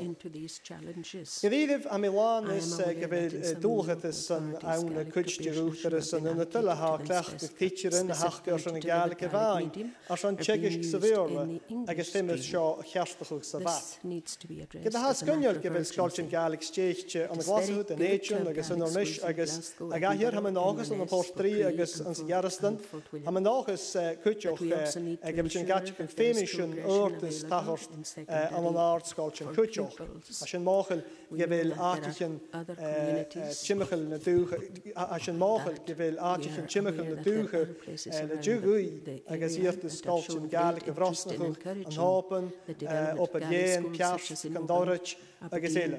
Ha jetamach nach e parent yn y fain y fys y tors sio yr o'r agos gyn bysyn y sodiarachwch dy hwchtar ys yn ynytal na bwnoch gan yn bwy bachal. Cwtioch am y môr yn sgolch yn byga ethiwg na gaeltoch agos yn na helen ha ynyt yn gael ag y ffas agos mae ha chwtio smod y farant yn gyiri si ynach heim sgol gael ag ysdiach ha mysio jesel agos jonoch os yn corg leis na corlan agos na coirs noch gan sin. Agus ha nochas gan bhí rud gan tachos leis seo na dúcha. Hanna gan bart nation na realtas le jealousíochtas ar san fáil méim na Gaelic a chur gan lug, gyda ha sin hásta cíide gyma trála se seo ha man nochas gan chéad seo trna fálamid in na dáblas a cehéad tír. Go deireadh channéile ula mi yn sgolch yn eich féimir díon na céintseoch gan bhí Gaelic idir bhíon agus a clach go cunabhalach gach lá as an láin tíú. Ha mid an bheach go bhfuil planich in Gaelic idir écutramach ma ha sin a dal lífra go seo. Ba malum taing har seach gach buien poplach a ha idd plan Gaelic olachwyd. Sta ha gyfer seo cwnnostach na minister a ra cwtioch ach ha me torst cwrwg yn diw go coiast noch gan Gaelic a fi radicwch yn sna rwtan na hat y ciri agos a ra. Ha me sio wan dachas os yn y Gaelic a chwad sa ha me a gwpyd y planichen ha me tygsin nach edd planichen y gwpyd a sorfych yw falie na naunar. A pys bardd le mylas caimbl y tjenis diach oram a gyns y sgil ma olhain yn botchican far a roi'n ceiltios achge a jes bet nat at y grifr yn mi riagyrtioch pat yn la mar a hwst na bar hanig lawn dŵ. Of a really jingo ha plan yn laatje agus frekker a chakin a chanjil an oped akin ar son a Gaelic siachat yn diw chanjil awn ach tosioch ha me cwr ma haich eisiau glos at I would recommend this motion to the Parliament. Thank you very much. I now call on Annabel Goldie to speak to and move Amendment 4313.1 in the name of Mary Scanlon. 7 minutes, please. Thank you, Deputy Presiding Officer, and may I express my pleasure at having the opportunity today to add my own contribution to this important debate over the future of the Gaelic language in Scotland. Unlike the Minister, who has spoken so fluently in Gaelic, but perhaps luckily for the Chamber, the translators and Gaelic speakers across Scotland, I will not attempt to deliver any of what I have to say on the National Gaelic Plan in our ancestral mother tongue. Mangling that beautiful language would be an understatement. Presiding Officer, I am very pleased to take the opportunity today to once again pledge the Scottish Conservative support for the Gaelic language. As has been pointed out on a number of occasions in this chamber by members from different parties, it was the Conservatives in the early 1980s who ignited the Gaelic revival by delivering £16 million of funding support for that purpose. And today we continue to work in cooperation with our partners to ensure that impetus is sustained. Presiding Officer, we have already heard that the Gaelic language forms an intrinsic part of Scotland's history and culture. But the temporal reach of Gaelic is not limited only to the past. It connects us to our future. It informs the evolution of our society, our identities and our characters. Once a thriving language with over 230,000 speakers in the late 1800s, this has dwindled to just under 60,000 on the most recent count. And whilst the Gaelic decline has been less pronounced over the recent decades, its designation by UNESCO in 2009 as a world endangered language adds a new level of importance and urgency to the Gaelic debate. Presiding Officer, it is my view that when it comes to language, there is very much one guiding principle: use it or lose it, as the Minister himself said. And the National Gaelic Plan underlines this simple truth and correctly identifies the key role that education plays in the continued survival of Gaelic. And in that connection, I wonder if an area worth exploring is nursery education. I remember vividly some years ago visiting a nursery in Paisley where the children from an early age were learning elementary French. They had the most remarkable sponge-like capacity to absorb words and phrases. And rather like nursery rhymes, knowledge acquired at that age sticks with you. Now, in many communities, there are older people who are Gaelic speakers, and they might just well be interested in contributing their knowledge at that level, and perhaps that is something the Minister might like to reflect on. It is encouraging that Bord na Gaelic has stated that it will play a crucial part in Gaelic teacher recruitment, as well as improving the planning and education of Gaelic teachers. However, Presiding Officer, this is not in itself a fully formed strategy. It is merely a statement of how things should be and how we would like them to be. Time and again in the National Gaelic Plan, the essential detail as to how measures will ensure the realisation of the stated outcomes is missing. Therefore, I would ask the Minister to elaborate more fully what the Board's new role in teacher recruitment, planning and education will entail, and what will be done to achieve the ambitious outcomes of doubling the annual Gaelic medium education intake to 800 by 2017, increasing the number of pupils engaged in Gaelic learning education, and expanding the availability of Gaelic medium subjects in secondary schools. Furthermore, education is by no means sufficient in itself to save Gaelic from further decline, and the Minister indeed acknowledged that. Presiding Officer, UNESCO has noted that the most crucial factor is the attitude of the speaker community towards its own language. Therefore, Gaelic speakers must be encouraged to optimise the use of Gaelic and to foster its growth out with as well as within their communities. With apparently more than 90,000 people in Scotland with an ability in the Gaelic language, but only 60,000 who actually speak it, the Government and the Board still have plenty of work to do in harnessing the unrealised potential of that silent 30,000. Identifying strategic priorities and listing outcomes to be achieved show ambition and certainly part of an important strategy, but we need creative collaboration between communities and government, inventive solutions as to how best to engage those with an interest in learning the language. Now, once again, the detail on how that's to be achieved is conspicuous only in its absence in the plan. Presiding Officer, it is also imperative that the ambitious language of the proposed strategy and the outcomes identified in the plan actually translate into tangible achievements. This is particularly so given the increased funding for Gaelic announced in last month's budget. On the one hand, that is welcome, but in times of limited budgets and scarce resources, the Scottish Government, as well as the Board, must be able to show that money is being spent wisely and effectively by delivering material outcomes. Now, that may mean focusing spending on areas and communities where increased teacher provision matches identified interest from learners, so that the combination of the two can reasonably be expected to contribute to an expanded awareness and usage of the language. And it is for this reason that the Scottish Conservatives have submitted an amendment that the Government itself devises a mechanism to measure whether or not the National Gaelic Plan is actually delivering the specific outcomes it identifies, outcomes we all want to see. And whilst the Board will monitor the implementation of development activities, I do believe that the importance of the issue, not to mention the considerable sums of public money at stake, require the Government to undertake an assessment of how the Board and the plan itself are working. And this amendment is intended to be, and I hope is seen, as constructive.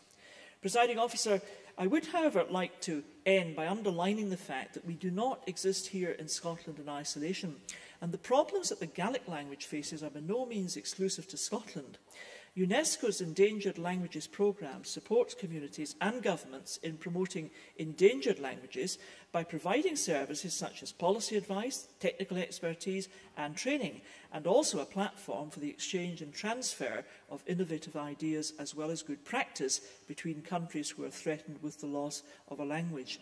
We should take full advantage of that expertise, and I would invite the Minister to comment on the role he envisages international collaboration playing in the National Gaelic Plan's implementation, because the plan is silent on that aspect. Presiding Officer, to conclude, whilst the National Gaelic Plan should not be seen as a panacea for all the Gaelic language's woes, and whilst it is imperative that words and pages are actually translated into tangible outcomes, the plan is to be welcomed for charting a course in the right direction to ensure the continued survival of Gaelic. That, after all, is what we all want. I support the motion and I move the amendment in the name of my colleague Mary Scanlon. Thank you. I now call Hugh Henry, 5 minutes. Thank you, Presiding Officer. Can I commend the Minister for his contribution to this debate? You know, we often marvel when we travel on holiday, when we hear young people switching from their own native language into English, and we say how wonderful it is to see youngsters fluent in more than one language. And yet, we overlook the fact that in Scotland, there are many thousands of youngsters fluent in more than one language. The recent wave of immigration has meant that many youngsters are fluent in Urdu or Punjabi in English, that many are fluent in Polish and English. And yet, we actually give scant recognition to the many thousands of young people who actually speak Gaelic and English and can interchange between both languages fluently and seamlessly.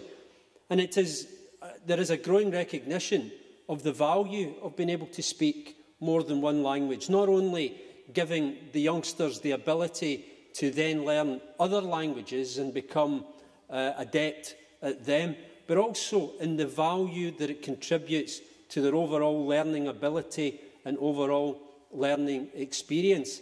And therefore, in that context, we should not see the exhortation for young people to learn and speak Gaelic as something of an imposition or something of an abstraction, but something that should be fundamental for many young people to learn.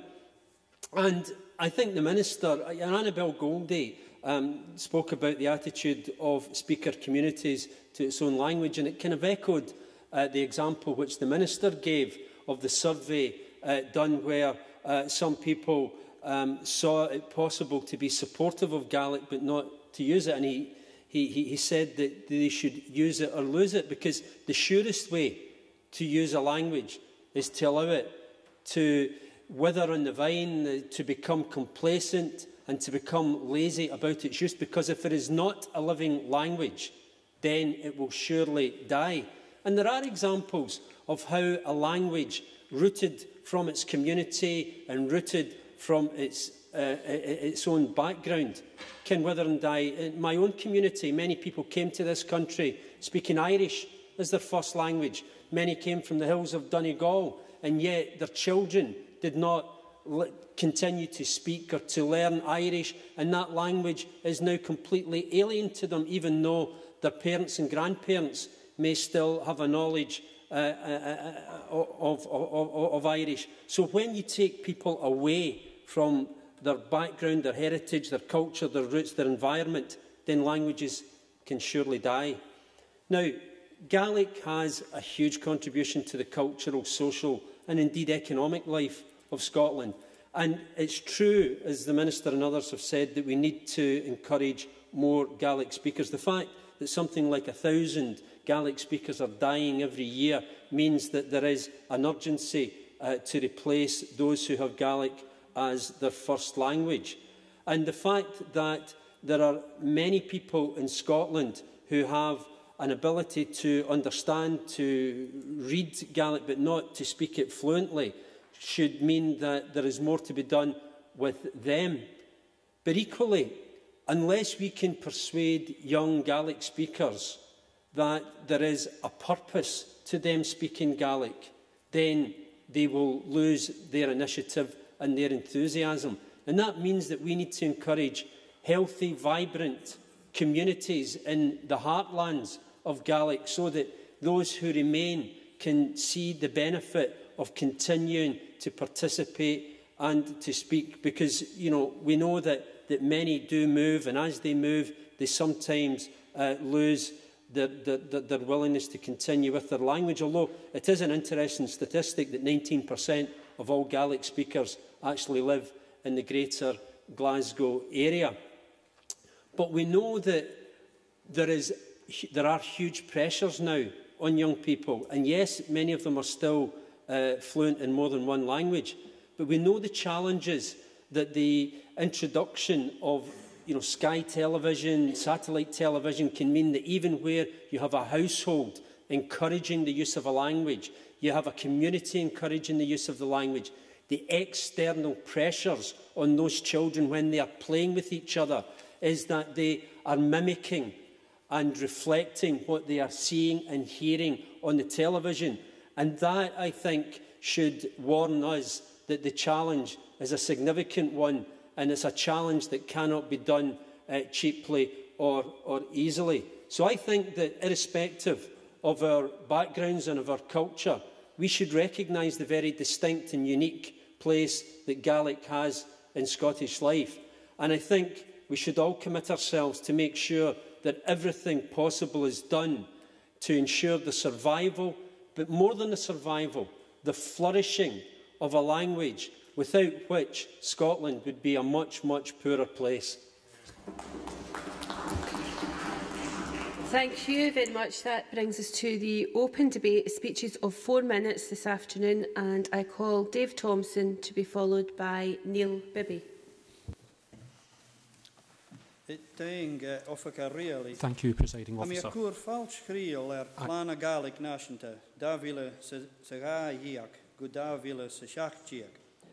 Born Gaelic a cwr vog. Se plana dochas a hawn, a dol a hwgl bwnnich hyrfichol, a flana a fawn roia. Agus a gelaf leersyn son fas na Gaelic. Ha atcha kutramach a Gaelic aan een doolges agus kultur na halaba. Agus ha kuch sheshvach, kucheri beerle agus alabish. A dagnachig een wie na halaba, maar goorsnjoch 3 ganenach. Ha paaltjes eenisch ak in gewel daganenus na vonach te glooien. Ha ja kutjige glees slaanch een agus, maar horag een shin. Slaanch shen gunje levia koor bakag chenesen, maar Alzheimer's. And there is also a lot of evidence that bilingualism creates other benefits. Children that are educated through the medium of Gaelic can be literate and successful in more than one language than English, and as such, it is easy for them to learn a third language. Between 2010 and 2011, we welcomed the news and special growth in the number of people that were entering Gaelic medium education, and the aim of the National Gaelic Plan is to preserve and increase this growth. The main aim is that there will be a doubling in the number of children who are starting a Gaelic medium education by 2017 to 800 per year. The National Plan gives priority to preschool education, community education, and also community work to meet these aims. There is a lot of work in the community means that Gaelic speakers are needed to help promote the language, and they also have to create an immersion environment for learners. There has been much work started towards this in the recent 2 or 3 years, from increasing the use of Gaelic in public bodies to increasing the number of Gaelic road signs. The Gaelic schools are especially important in this initiative, and I would like to welcome the £7 million investment from Highland Council towards a Gaelic school, new Gaelic school in Fort William. There will be a special part in this school to play as we seek to increase the number of children who are being taught through the medium of Gaelic. The biggest benefit that these Gaelic schools have, the biggest influence they have, is that they create an immersive environment, and that encourages Gaelic, develops Gaelic as a language, as opposed to just another subject. It is important that Gaelic medium education schools retain this ethos and remain immersive as immersion schools. Gaelic should be the language not just in the classrooms, but also throughout the school, from the welcome area, the receptions, to the corridors and the notice boards, and also the corridors and the playgrounds, the canteen. And there is no room for dilution of this principle, or we will dilute the very essence of Gaelic medium education. I believe that the latest National Gaelic Language Plan offers the template for the continued growth of the Gaelic language over the next 5 years that are ahead of us. The legacy of the old plan is that more people are learning Gaelic, and Bord na Gaelic are encouraged that they can confident they can build on this. We must all strive to continue on the progress over the last 5 years. We must continue to use the language, and there are many benefits to individuals and the community, and as a part of a community, part of a bilingual community. And I recommend Bord na Gaelic's plan as a major step forward on this journey.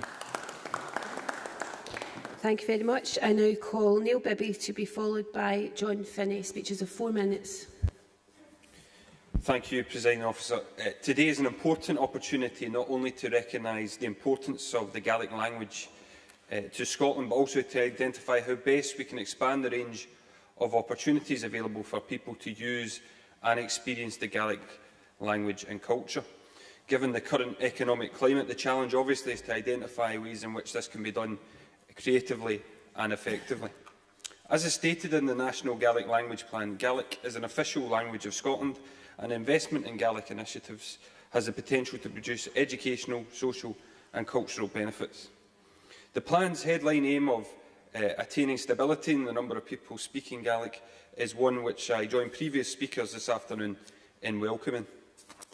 This summer, I was fortunate enough to make my first visit to the Western Isles. Not only was I struck by the beautiful scenery when I was there, but also by the very important role that the Gaelic language has in these areas, not just in the past, but in the here and now as well as a living language. We must support those communities to protect that heritage and Gaelic as a living language. From one beautiful part of the world, Presiding Officer, to another one, it would also be remiss of me not to mention that the Royal National Mod is coming to Paisley in 2013.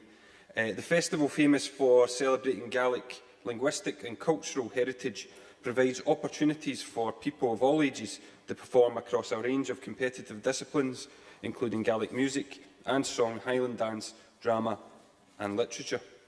Having been once before, I know that the Scotland's premier Gaelic Festival will not only be a very enjoyable event for local residents to attend, but will also act to raise awareness of the Gaelic language and culture in an area where the language is not readily spoken. And I'm certainly looking forward to going again when it comes to Paisley next year. I spoke in the Chamber earlier this year about the importance of introducing children to modern languages at an early age, and I think the same applies here. If we are to see an increase in the number of Gaelic speakers, it's essential that early years development should be considered as a priority. The plan identifies a number of strategic priorities for the early years development of Gaelic, including strengthening links between use of Gaelic at home and Gaelic preschool provision, and improving the quality and availability of voluntary-led Gaelic preschool activities. These areas have to be considered as priorities, but I'd also like to see further details and specific plans for how we achieve each of these priorities identified in the plan, as well as an outline of the resources required to make this a success. Although I wasn't a member of the Education and Culture Committee at the time, I think it's important to recognise the points raised in the committee report that was published in December last year. The committee welcomed the plan, but did express concern that the plan is so wide-ranging and broadly focused that it was difficult to identify and determine the most important priorities. To avoid falling into the trap of becoming another strategy that sounds great on paper but fails to have any real impact on the ground, I hope this concern is taken into account. It is essential that key priorities are established and specific plans are outlined for how these are to be achieved. I also hope that the Scottish Government will monitor closely the progress made in achieving the plan's aims. Finally, Presiding Officer, if the plan is to be successful in its overarching aim, it is clear collaborative working will be required. A number of bodies have an important role to play, particularly in the development of Gaelic language in the early years, and there is an opportunity here for public authorities in Scotland to deliver elements of this national Gaelic language plan through their own strategies. However, it is essential that the Scottish Government takes the lead and provides the necessary support and resources to allow the Gaelic language to continue to play an important role in a modern, multicultural and multilingual Scotland. And I call John Finney to be followed by Lewis MacDonald. Morning tang. Sauna Clunes a hami, Ballabake, Fesker and Gerriston, Haro Gaelic ek mo Farrington, Hula mi Rud Bake Gaelic Nuravami Og, Von Shandunya, Unsa Skira, ek a dances Kaylee, Agus Eran Tunas, Faranov mi a Gopar. Nurahaimi gan Arskol, Jungsumi Frangish. Had a hug ach dunya no ga Gaelic mar Cusper. Carson. Son avor Huchje Junya Gunya Haro Gaelic Kutramach. Haro na Gael no Culter a Gaelic Kutramach. Vasho a Suyahag. Tron Yachtri Alapa Son Blinachen. Nam viach se Sarud Grishol a Vasho. Rud Kinyahal agus Fame Akin Ula Cure Kerste. And Jew ha Kushana Shah, ha Dunya a Ganya Hug, ho Prishol Sahar and Canon ach Nator Akin Hast via Genev, han Rad Fata. Son an Inverness Shava and Hoot Bun School Gaelic, Hashin Ma, ha Cordiana Gaeltach, a Toggle Bun Skolchen Ur Ans and Gerriston agus Sportree, ha Shaw Firva, Femishin Barach Teacherin Trenaha. Yunsug and Lian Akam Gaelic ek Bunskol on an Indianis ha Isha Filenter. Hajesh Aika Dol Gan School Gaelic Glasachu, agus Hiet Komasach Abi Chiki on an Da. And are also able to be treated bilingually. Feg Alpa Children all over Scotland Gal can receive the education in the medium of Gaelic. Be ish akin govel canon licher is bio getcha when everyone is speaking. Nuraha hula dunya brian Gaelic. Haniel jirach anse skolchen echa feg an koyasach. Stolman plana. I like the son ruden lesahug femishin plana. We need a plan. A planakin gutramach. Plans are important. Son ruden ach arahug haniel planakin gulyor. Plans are not enough. Gachla we need action. Ginya. Every day we should make a huge effort vor to Gaelic speak abrunian agus brunyasug. Hanjalach bacon Gaelic akam. I only this have is very a apparent. Gaelic. Ach hami smunjach femishin brunya I think we must speak Gaelic every day. Femishin sabat we yerson must Gaelic fight yerson for Gaelic in the Parliament, in the Scottish Parliament. A cur falche pleased to welcome the plan. It's important for not just the Highlands, but Scotland so rud kutramach yerson it is Gaeltach agus important for the Alpa Highlands gulier a and Highland. for Scotland itself. Thank you, and apologies for the slight technical difficulties that meant we didn't get a translation for some of that. It will be in the official report. Lewis MacDonald, to be followed by Jean Urquhart. I come to this debate as a native of the Western Isles, as a frequent traveller there by land and by sea, as the son and grandson of people fluent and learned in the Gaelic language, and most immediately as the father of a child who, unlike most of my generation, has had access to a Gaelic medium education. I took part in the first parliamentary debate on and partly in Gaelic on the 2nd of March in the year 2000. As well as being a milestone in the history of the relationship between Gaelic and the state, whether Scottish or British, that day also happened to be my younger daughter Iona's 2nd birthday. And from the age of 3 to the age of 12, she was able to enjoy a Gaelic medium education at Scoil Arich agus Bun Scoil Gilcomston, learning through the medium of Gaelic in the Gaelic unit of an inner-city nursery and primary school in Aberdeen. We have indeed come a long way in the era of devolution, but there is still a long way to go. Too often, a vibrant nursery and primary education in Gaelic is followed by a narrower experience at secondary level. In Aberdeen, studying Gaelic at Hazelhead Academy limits the opportunities to study other modern languages, and nothing is taught at secondary school there through the medium of Gaelic apart from Gaelic itself. Now, Hazelhead and schools like it do a great job with the resources available, but if they are to do even more, I hope ministers will recognise that Gaelic's designated secondary schools in Scotland's cash-strapped councils require adequate resources, as well as words of encouragement, important though those are. After learning comes earning, and the National Gaelic Plan is right to highlight the importance of the workplace. Targets are not really met just by counting the number of people who have learned the language at school. I learned Latin, but I am not a Latin speaker. Gaelic will only be part of young people's lives after they leave school if it is a living language used in and by Gaelic-speaking communities themselves. The workplace is key to that, and the largest workforce in many Gaelic-speaking communities is the local Calmac ferry. 10% of Calmac's workforce speak Gaelic, not just those who work directly with passengers travelling to and from the islands, but also, as I have heard for myself many times, those who work in the engine room and those who work on the bridge. Calmac is a rare example of a workforce where Gaelic is spoken by workers, managers and customers alike, and its ferries are consequently among the most important workplaces if Gaelic is indeed to have a future as the first language of people at work. Calmac has a Gaelic language plan as good as any other public bodies in Scotland, which it has rightly spent time and money in developing. The company's proactive support for Gaelic delivers huge benefits to the culture and language of the Hebrides and to the employment of local men and women.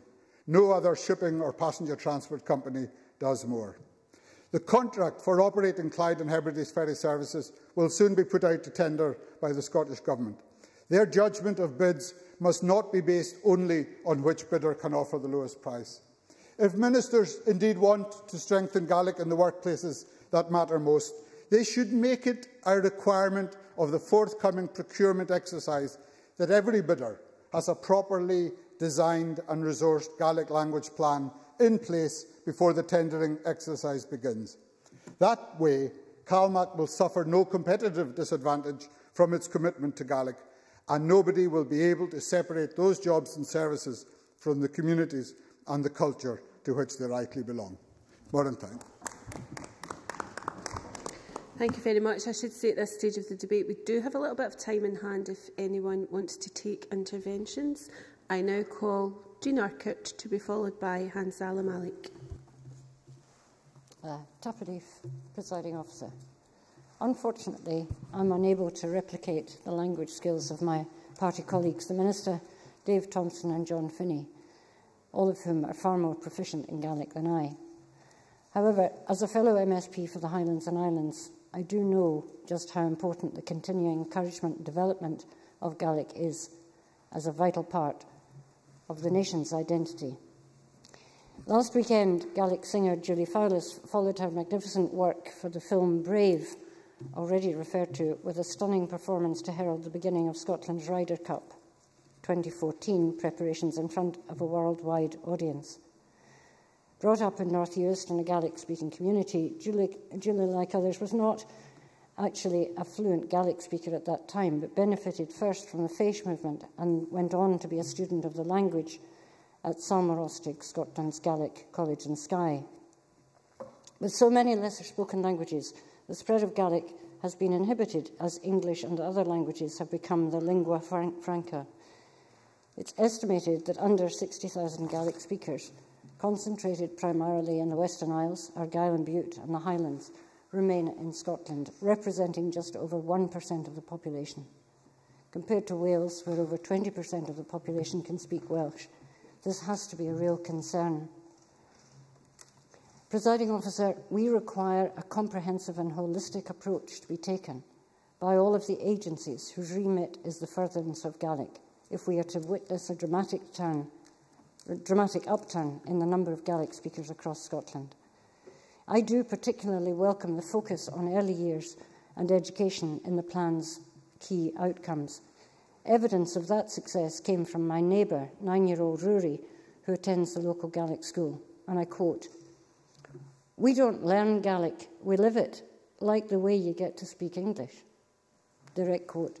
Promoters of GME now seem to focus on benefits of bilingualism rather than direct benefits of Gaelic, but we must never lose sight of the links to past, people and place.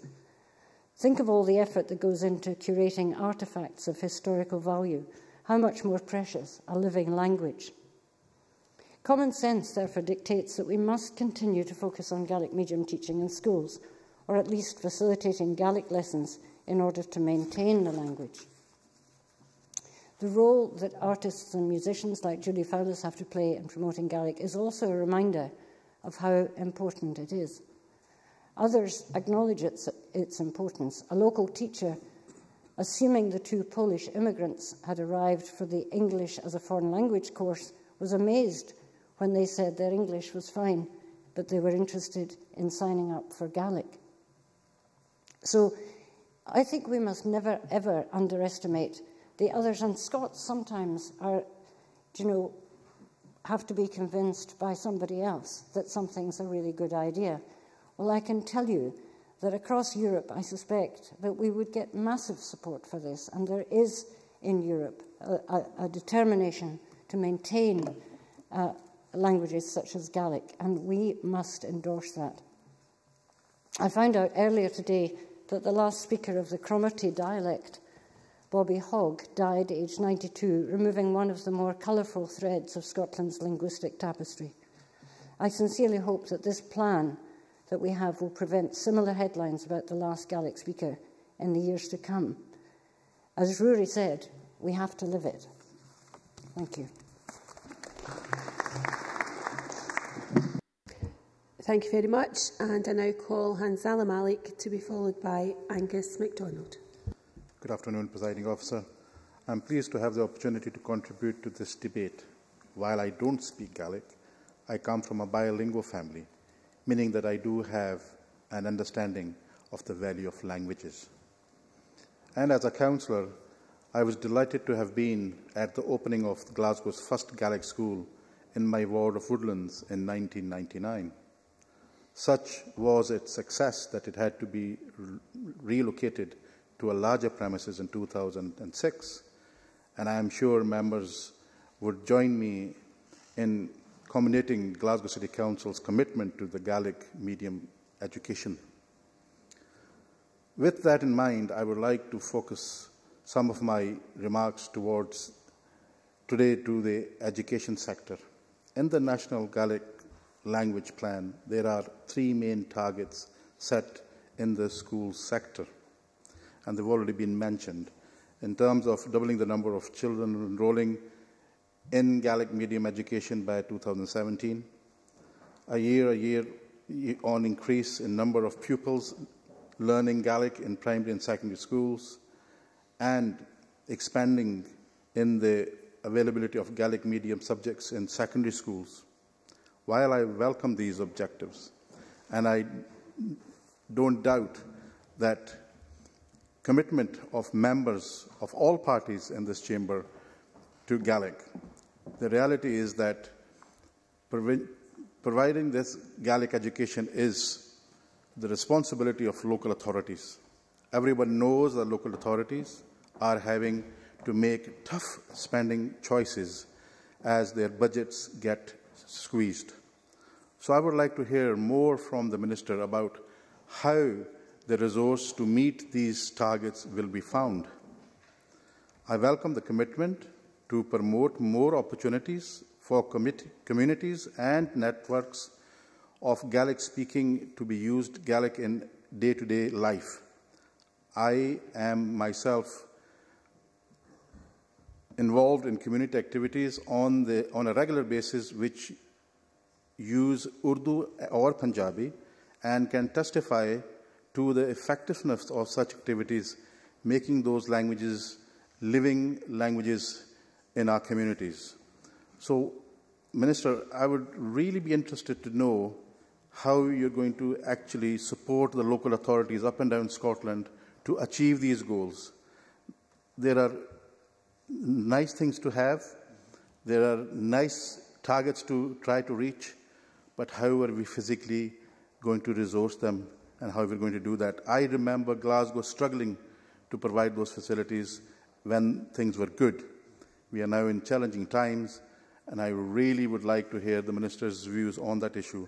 I will be really very proud, if you'll allow me to finish the sentence, I will be really very proud and happy the day I walk down Allison Street or Maxwell Road or Great Western Road, and rather than hearing Punjabi and Urdu, I would also hear Gaelic as well.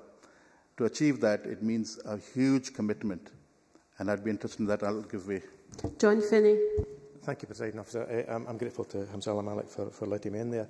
Would the member agree that there's a challenge to be faced, regardless of who forms the government centrally or the local authorities, with the fact that we have over 400 teachers who are Gaelic speakers who are trained, but we still have difficulty recruiting people to posts? Hamzala Malik. I absolutely agree with the member, and I want to actually work to try and achieve that goal. I think that's a challenge for us as a nation, because it is not only about language, it is also about culture and heritage. So language will play a very important role in that. But we need to establish that fact of life, and that is to do what we want to do, we need to put resource in that, and I just want to see where that's coming from. Thank you.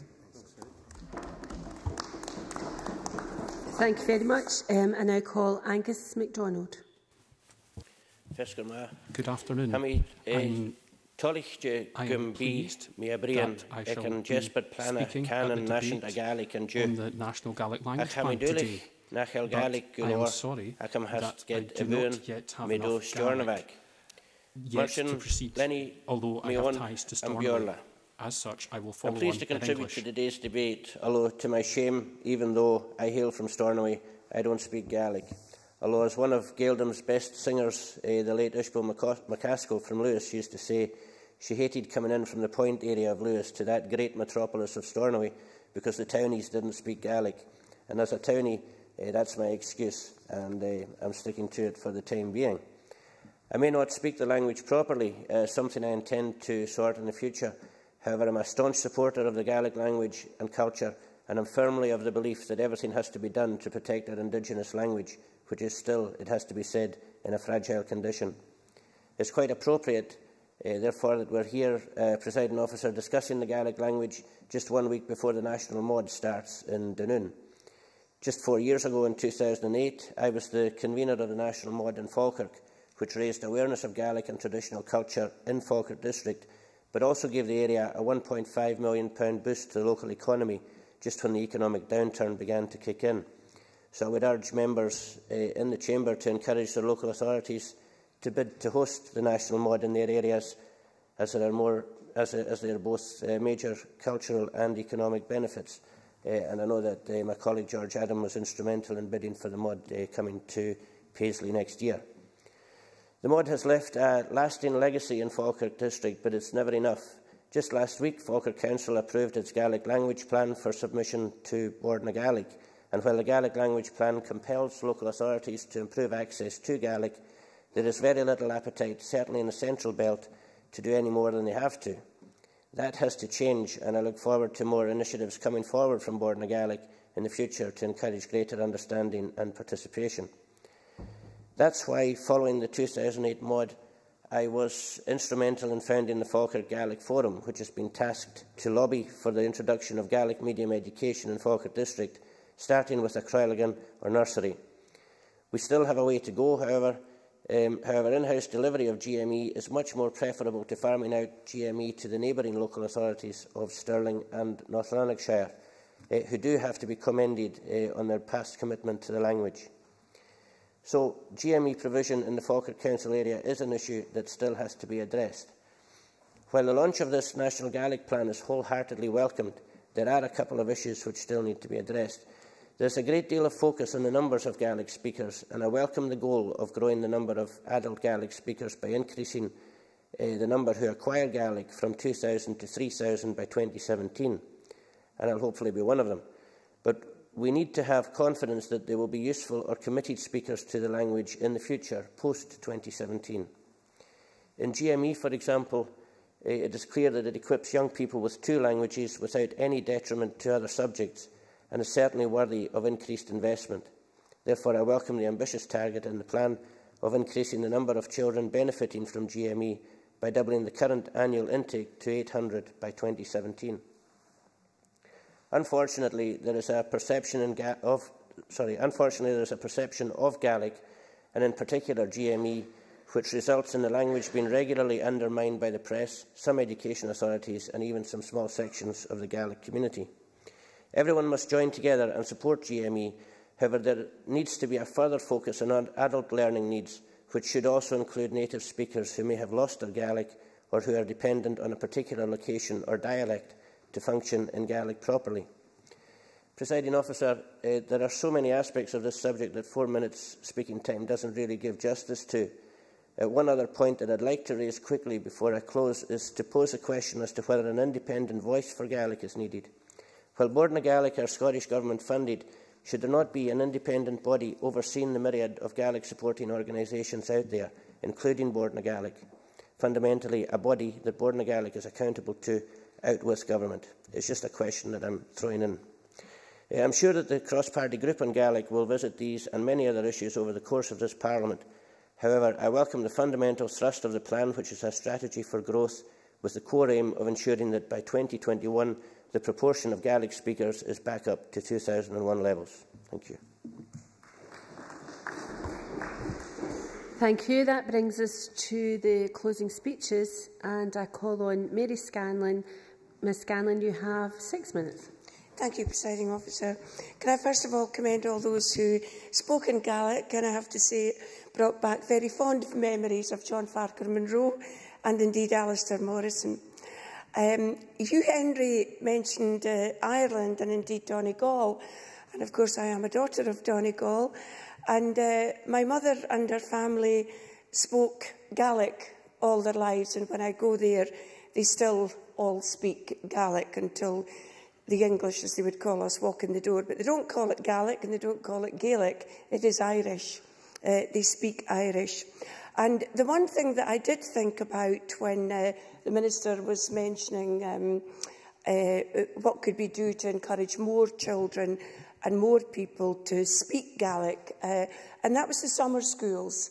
And when I go over to Donegal in the summer school in Ranafast and Gweedore is absolutely stowed out with children from all over Ireland, and they are there to learn the Irish. I am not sure if that is available in Scotland, but I think for many people where there is not a critical mass of speakers or indeed access to Gaelic, I think that's something that would be worth considering. I've just spoken about my mother, so I'll now have a word about my granddaughter.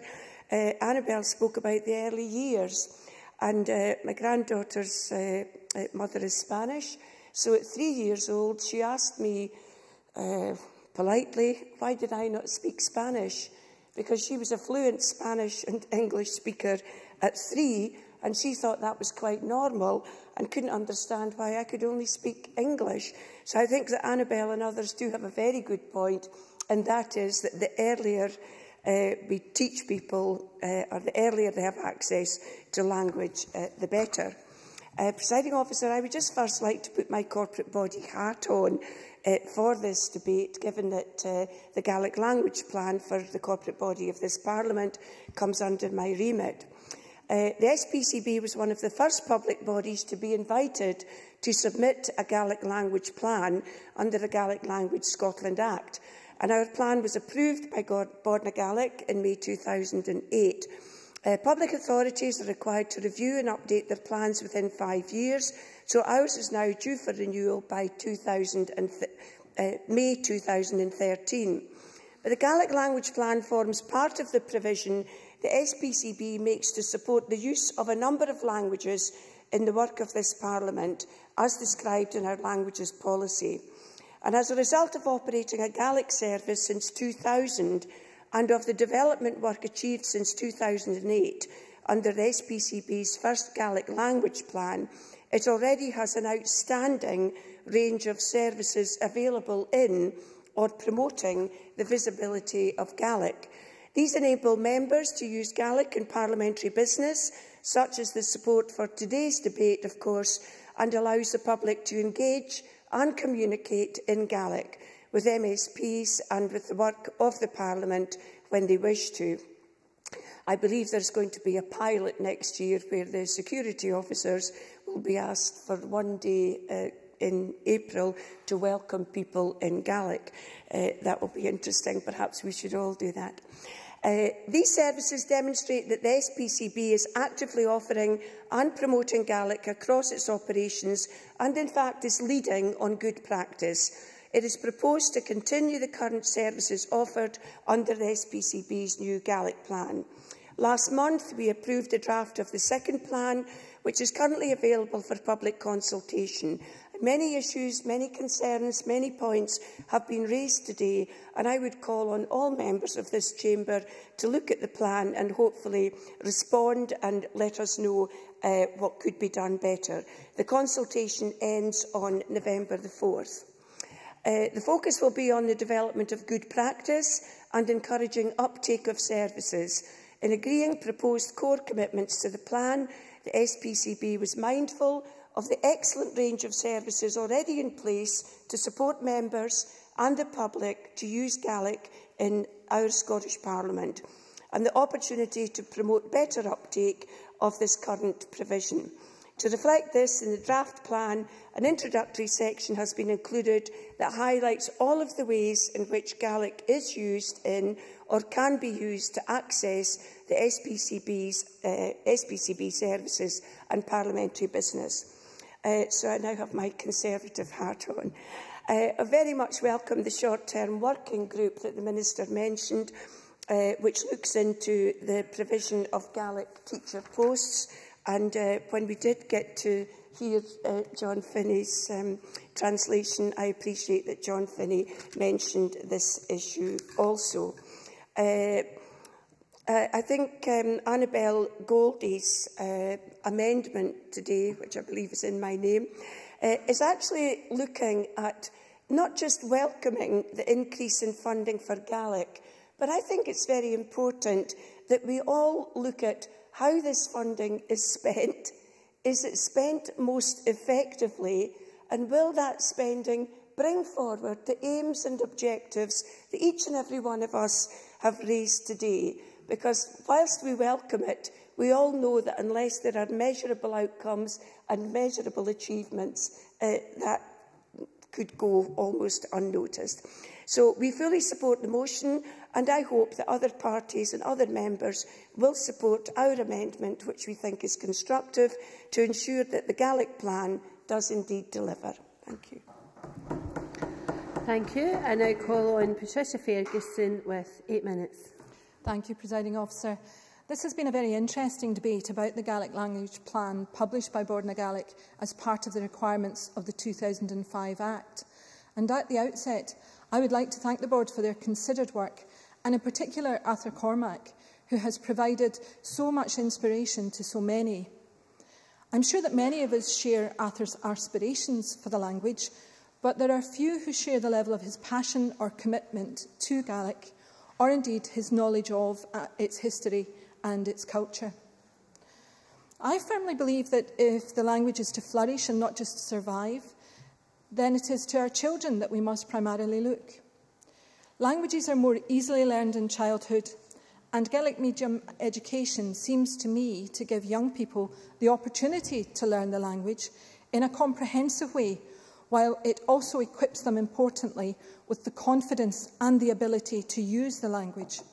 But it also means, as others have referred to, that they are more likely to be more comfortable with other languages as their education progresses, a point Hugh Henry discussed in his contribution.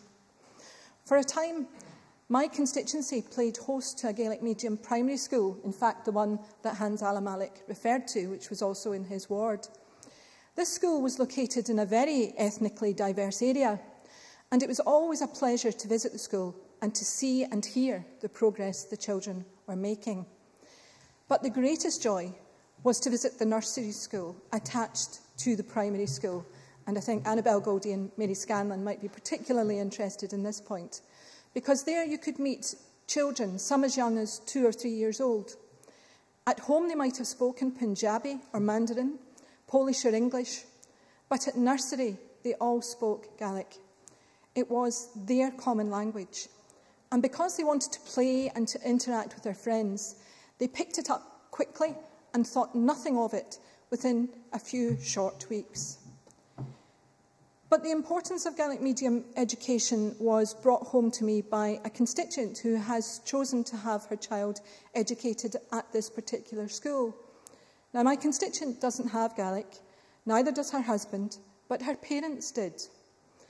They were of a generation, however, that was actively discouraged from speaking their native tongue at school. So their use of the language didn't develop. They didn't have the confidence to pass it on to their children.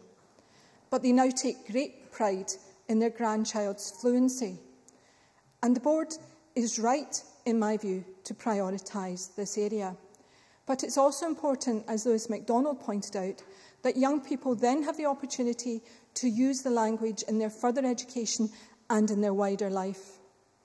Now, I'm convinced that another great spur to the stability of Gaelic and to its encouragement is the development of BBC Alpa. I thought so in government when I announced the initial funding for the channel, and I still very strongly believe that to be the case. I think it's important that if we take the language seriously, that it's reflected in the cultural world that we engage with, and all of that cultural world. And while many of us do not speak Gaelic, I'm sure we all now value the channel and its influence. Now, I understand that the supporters of a certain football team have developed a particular interest in BBC Alpa recently. I mean, of course, the supporters of Glasgow City women's football team, whose UEFA Cup away game will be broadcast tomorrow night live, and it's worth watching. But talking of BBC Alpa, I would also want to congratulate Alistair Morrison on his 4-year tenure as chair of BBC Alpa, and wish Maggie Cunningham well in her new role as Alistair's successor. Presiding Officer, there have been many interesting contributions this afternoon, and I've enjoyed listening to them and taking them for what they are. And I apologise to John Finney that because of translation difficulties, we were only able to hear perhaps the last few words of his speech.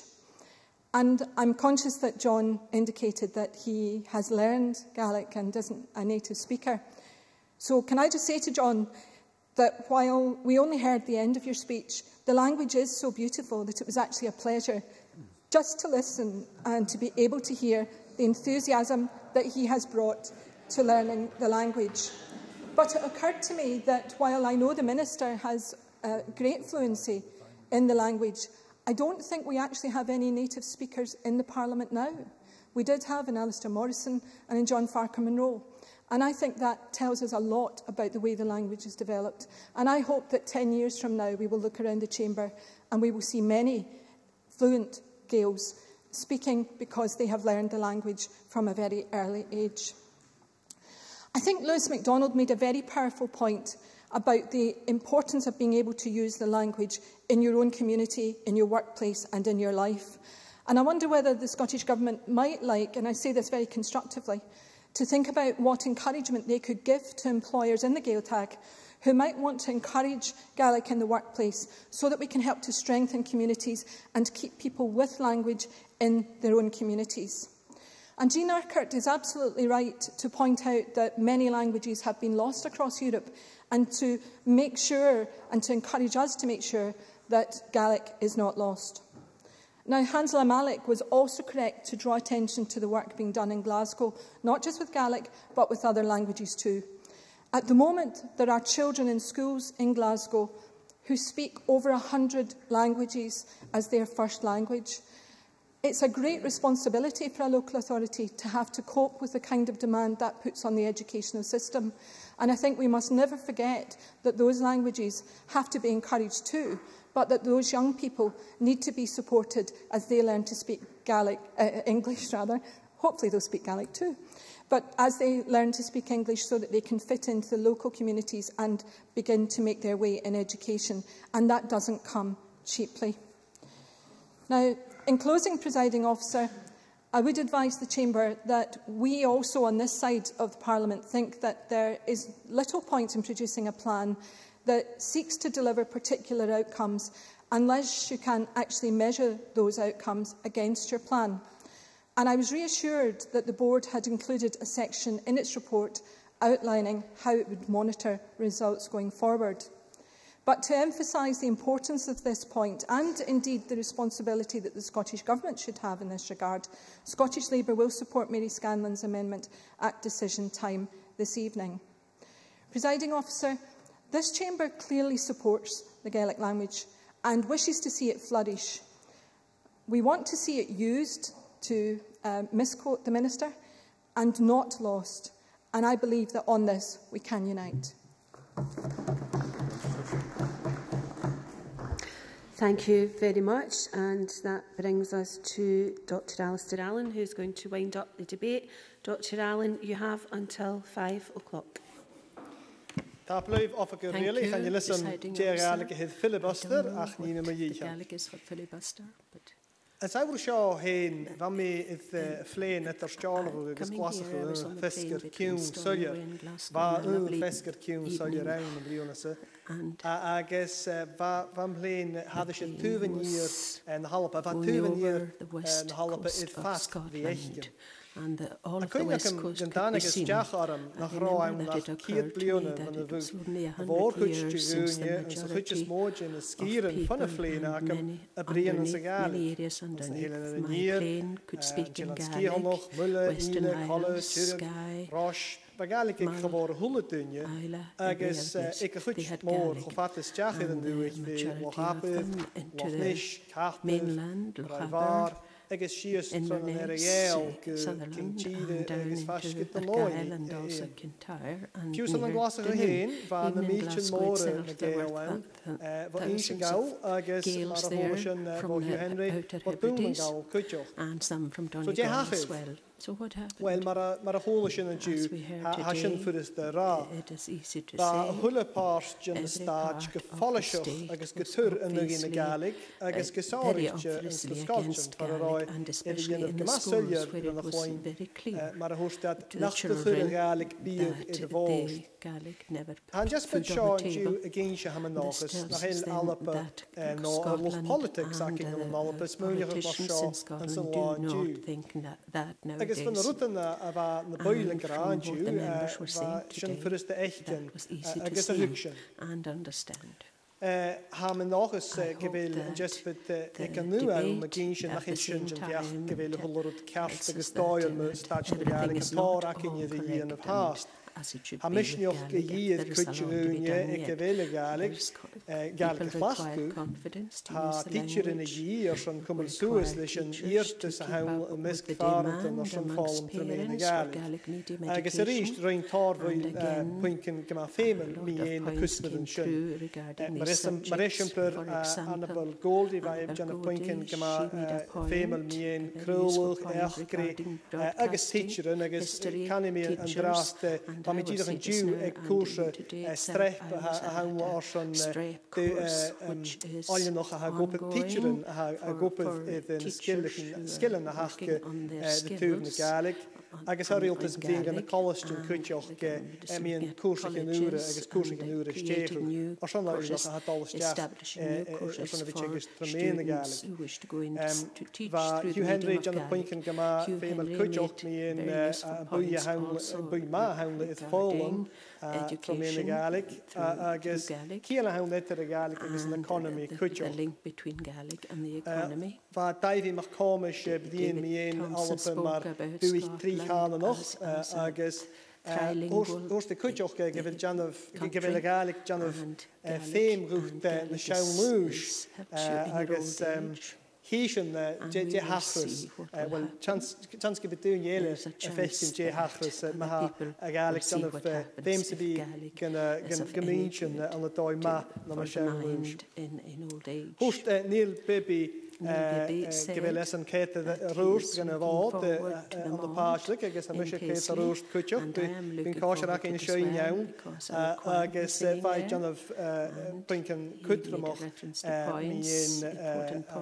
ffeim hawn los o'n ffistrachw. Cymru fys yr iltis yn cwrym plan y cheile, agos bysyn yn nochgwch, a mis mwyn gyfer hwlydyn i'r gwyntwch gyfer ffeim hawn os o'n clach yn mil iddo rad, edrych fyrfysyn yn drast, agus miliwn da fil yn y ddiched for a fel amas mór acin os na haraf yn hawn increase the numbers of Gaelic speakers.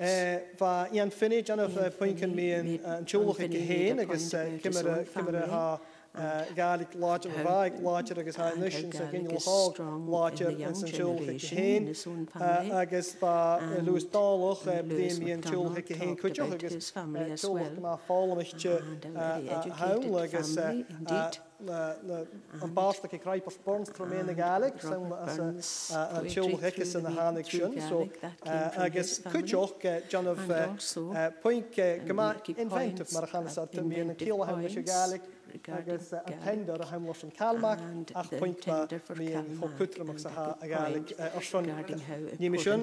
Lewis MacDonald.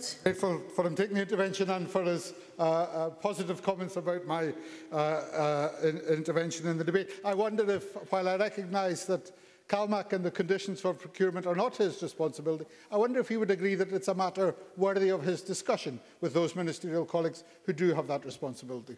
Minister. I agree with that. Agus cwtioch ma pwyncyn elo yn suggested agus ma unig i oracam chili mi gan na bwysyn. Am yn dochus gyfil jaspat ffeiml oson tor uferen ach ham i oson ma hain a horst gan na hwlydyn i had part ag awel yn suggested tronesger ham i eistioch gyffwrwch fel dyn na pwyncyn a hochbwyl ele agus hadysyd party yn gygeid. Agus yn syspyrysyn, ham i gle iawn o'ch taich a horsgan yn aherhw iddo glwysyd fan y tori yn hawn, agus mae'r ma ddisgan yn y gra ha cwtrymoch gyfil sy'n cwml sŵl cymru ha na policy yn sio a gwbl gwmach. Rhain ma ddisgan yn cwtioch pwyncyn einsnoch mi yn skolchen saur agus cymru hat gwbl yn nedi. Agus as joi asan ha rút na gá an ús seáir tachart na bhalape, chunig mé rút a gun an ús seáir tachart féisna géir an Carlo gan na skíraach an héin. Mar a ha an áthirchu géad a glósa a géinse, ha féimil geríidir gyfil sin na fáineach fat na tíide Jane policy ha gopid, agus Jane policy ha gnéin, ha cwtramach nach héad policy na Gaelic díadach a cíalach gyfil sin na gráin héin, ma ha rhainniu nach héad a Gaelic marv, féin i amas practica gyfi ac in when the Hashem or some as well as to what we want to do with Gaelic. Han Thomas Shinakin, listed the previous and Gaelic unsaflana, paravision do barach the Sechkin. Can check if Shaniri in the Hound can jack more in the Hollywood mar a há na súla Gaelic ach go bhfuil tárthas na dhéanamh. A deatamach go bhfuil gasneas caocht nach útarus agus buan an lása a tuisin go bhfuil áteach ann san ópin seo agus ganúta gan na polícian agus prógraman ach cur gomór is suíoch na Gaelic san taim na teach. Ba buil na bail na éile bhíon an Jesuput agus can mi rúta gan rion. Ba mi taliste chuintin bó sin úra chorst. Díon mi deach cutramach sa ha fálam blionnach nig táiseach na scoil nó ronna scoil. Agus ba sin sin deach arms na ba mi. That occurred to Sure, me. yes. Thank you very much for that. I just want to reiterate what I'd said in my presentation, and that was, do you actually agree that we need to find more resources for our education in our schools, and if so, where does he think it will come from? Minister. Well, mar a húst mi há rialta seo is a budget a was na Gaelic díon ach agus cuiteach aracha a chuiristeach an glasachú agus ba mi taliste a chuinte mi in Maxwell Drive is ná a check is an mis fudach an Maxwell Drive but ba mi na máile noch agus can mi gorá ordu agus Gaelic idir bhíon idir núráid agus ha lesan an sin ar son bholatinne agus cuiteach is an gobhfuil córagadá etering níon can an choáach an cuiteach agus deach cuiteach sa haid gobhfuil córam an sculpture an éile to learn other languages as well. A mi gra seo ríiste leis gin leág i go bhfuil Gaelic bíomhrad na bíomh fér with bord na Gaelic na ormsa go a bhis sin go cuiteachú. Bíháin misneoch bí mátil go bhfuil Gaelic acah agus go duine sa bí a ha fáineoch chas go sonna ha misise agus dúine éile bríon an sa Gaelic Carsonna hasin potter go Gaelic dúmsachu. Chanéil ach ragostacham Carson nach bíag. Chanéil ach tussen gríomhar i mí rialteach cumanta the dúmsachu an sa Gaelic. Agus go duine san bí a bheits a fáineoch Carsonna ha mí cleachú na Gaelic in seo an siú in sa Parliament canna mé seo. Díadach an san údáid nach chéil cú go hawan ar son na nálacha bháin Chanel canan sy'n bi iawn os yn y fod, no os yn bort y Gaelig, no os yn planich yn Gaelig. A canan iawn os yn clachgwch agos y blin, agos mae ha Gaelig acaf. There to be spoken, and if you have the language, speak it.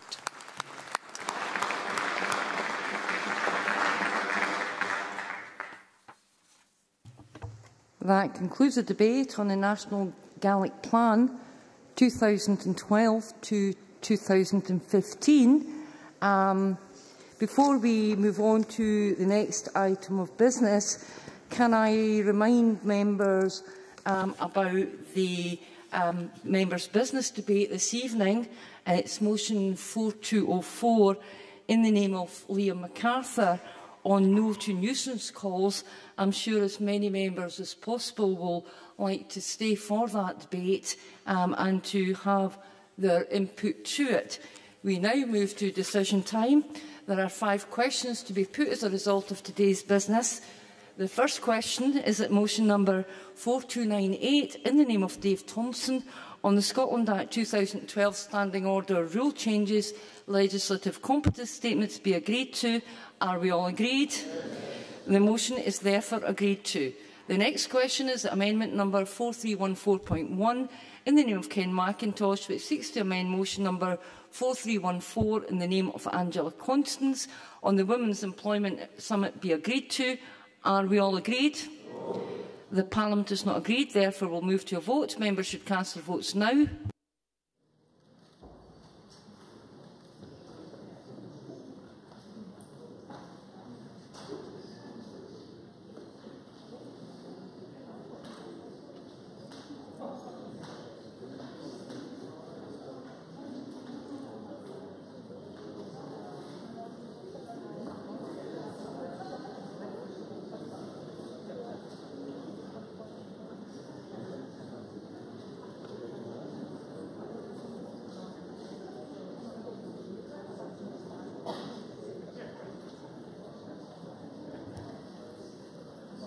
The result of the vote on amendment number 4314.1 in the name of Ken Macintosh is as follows.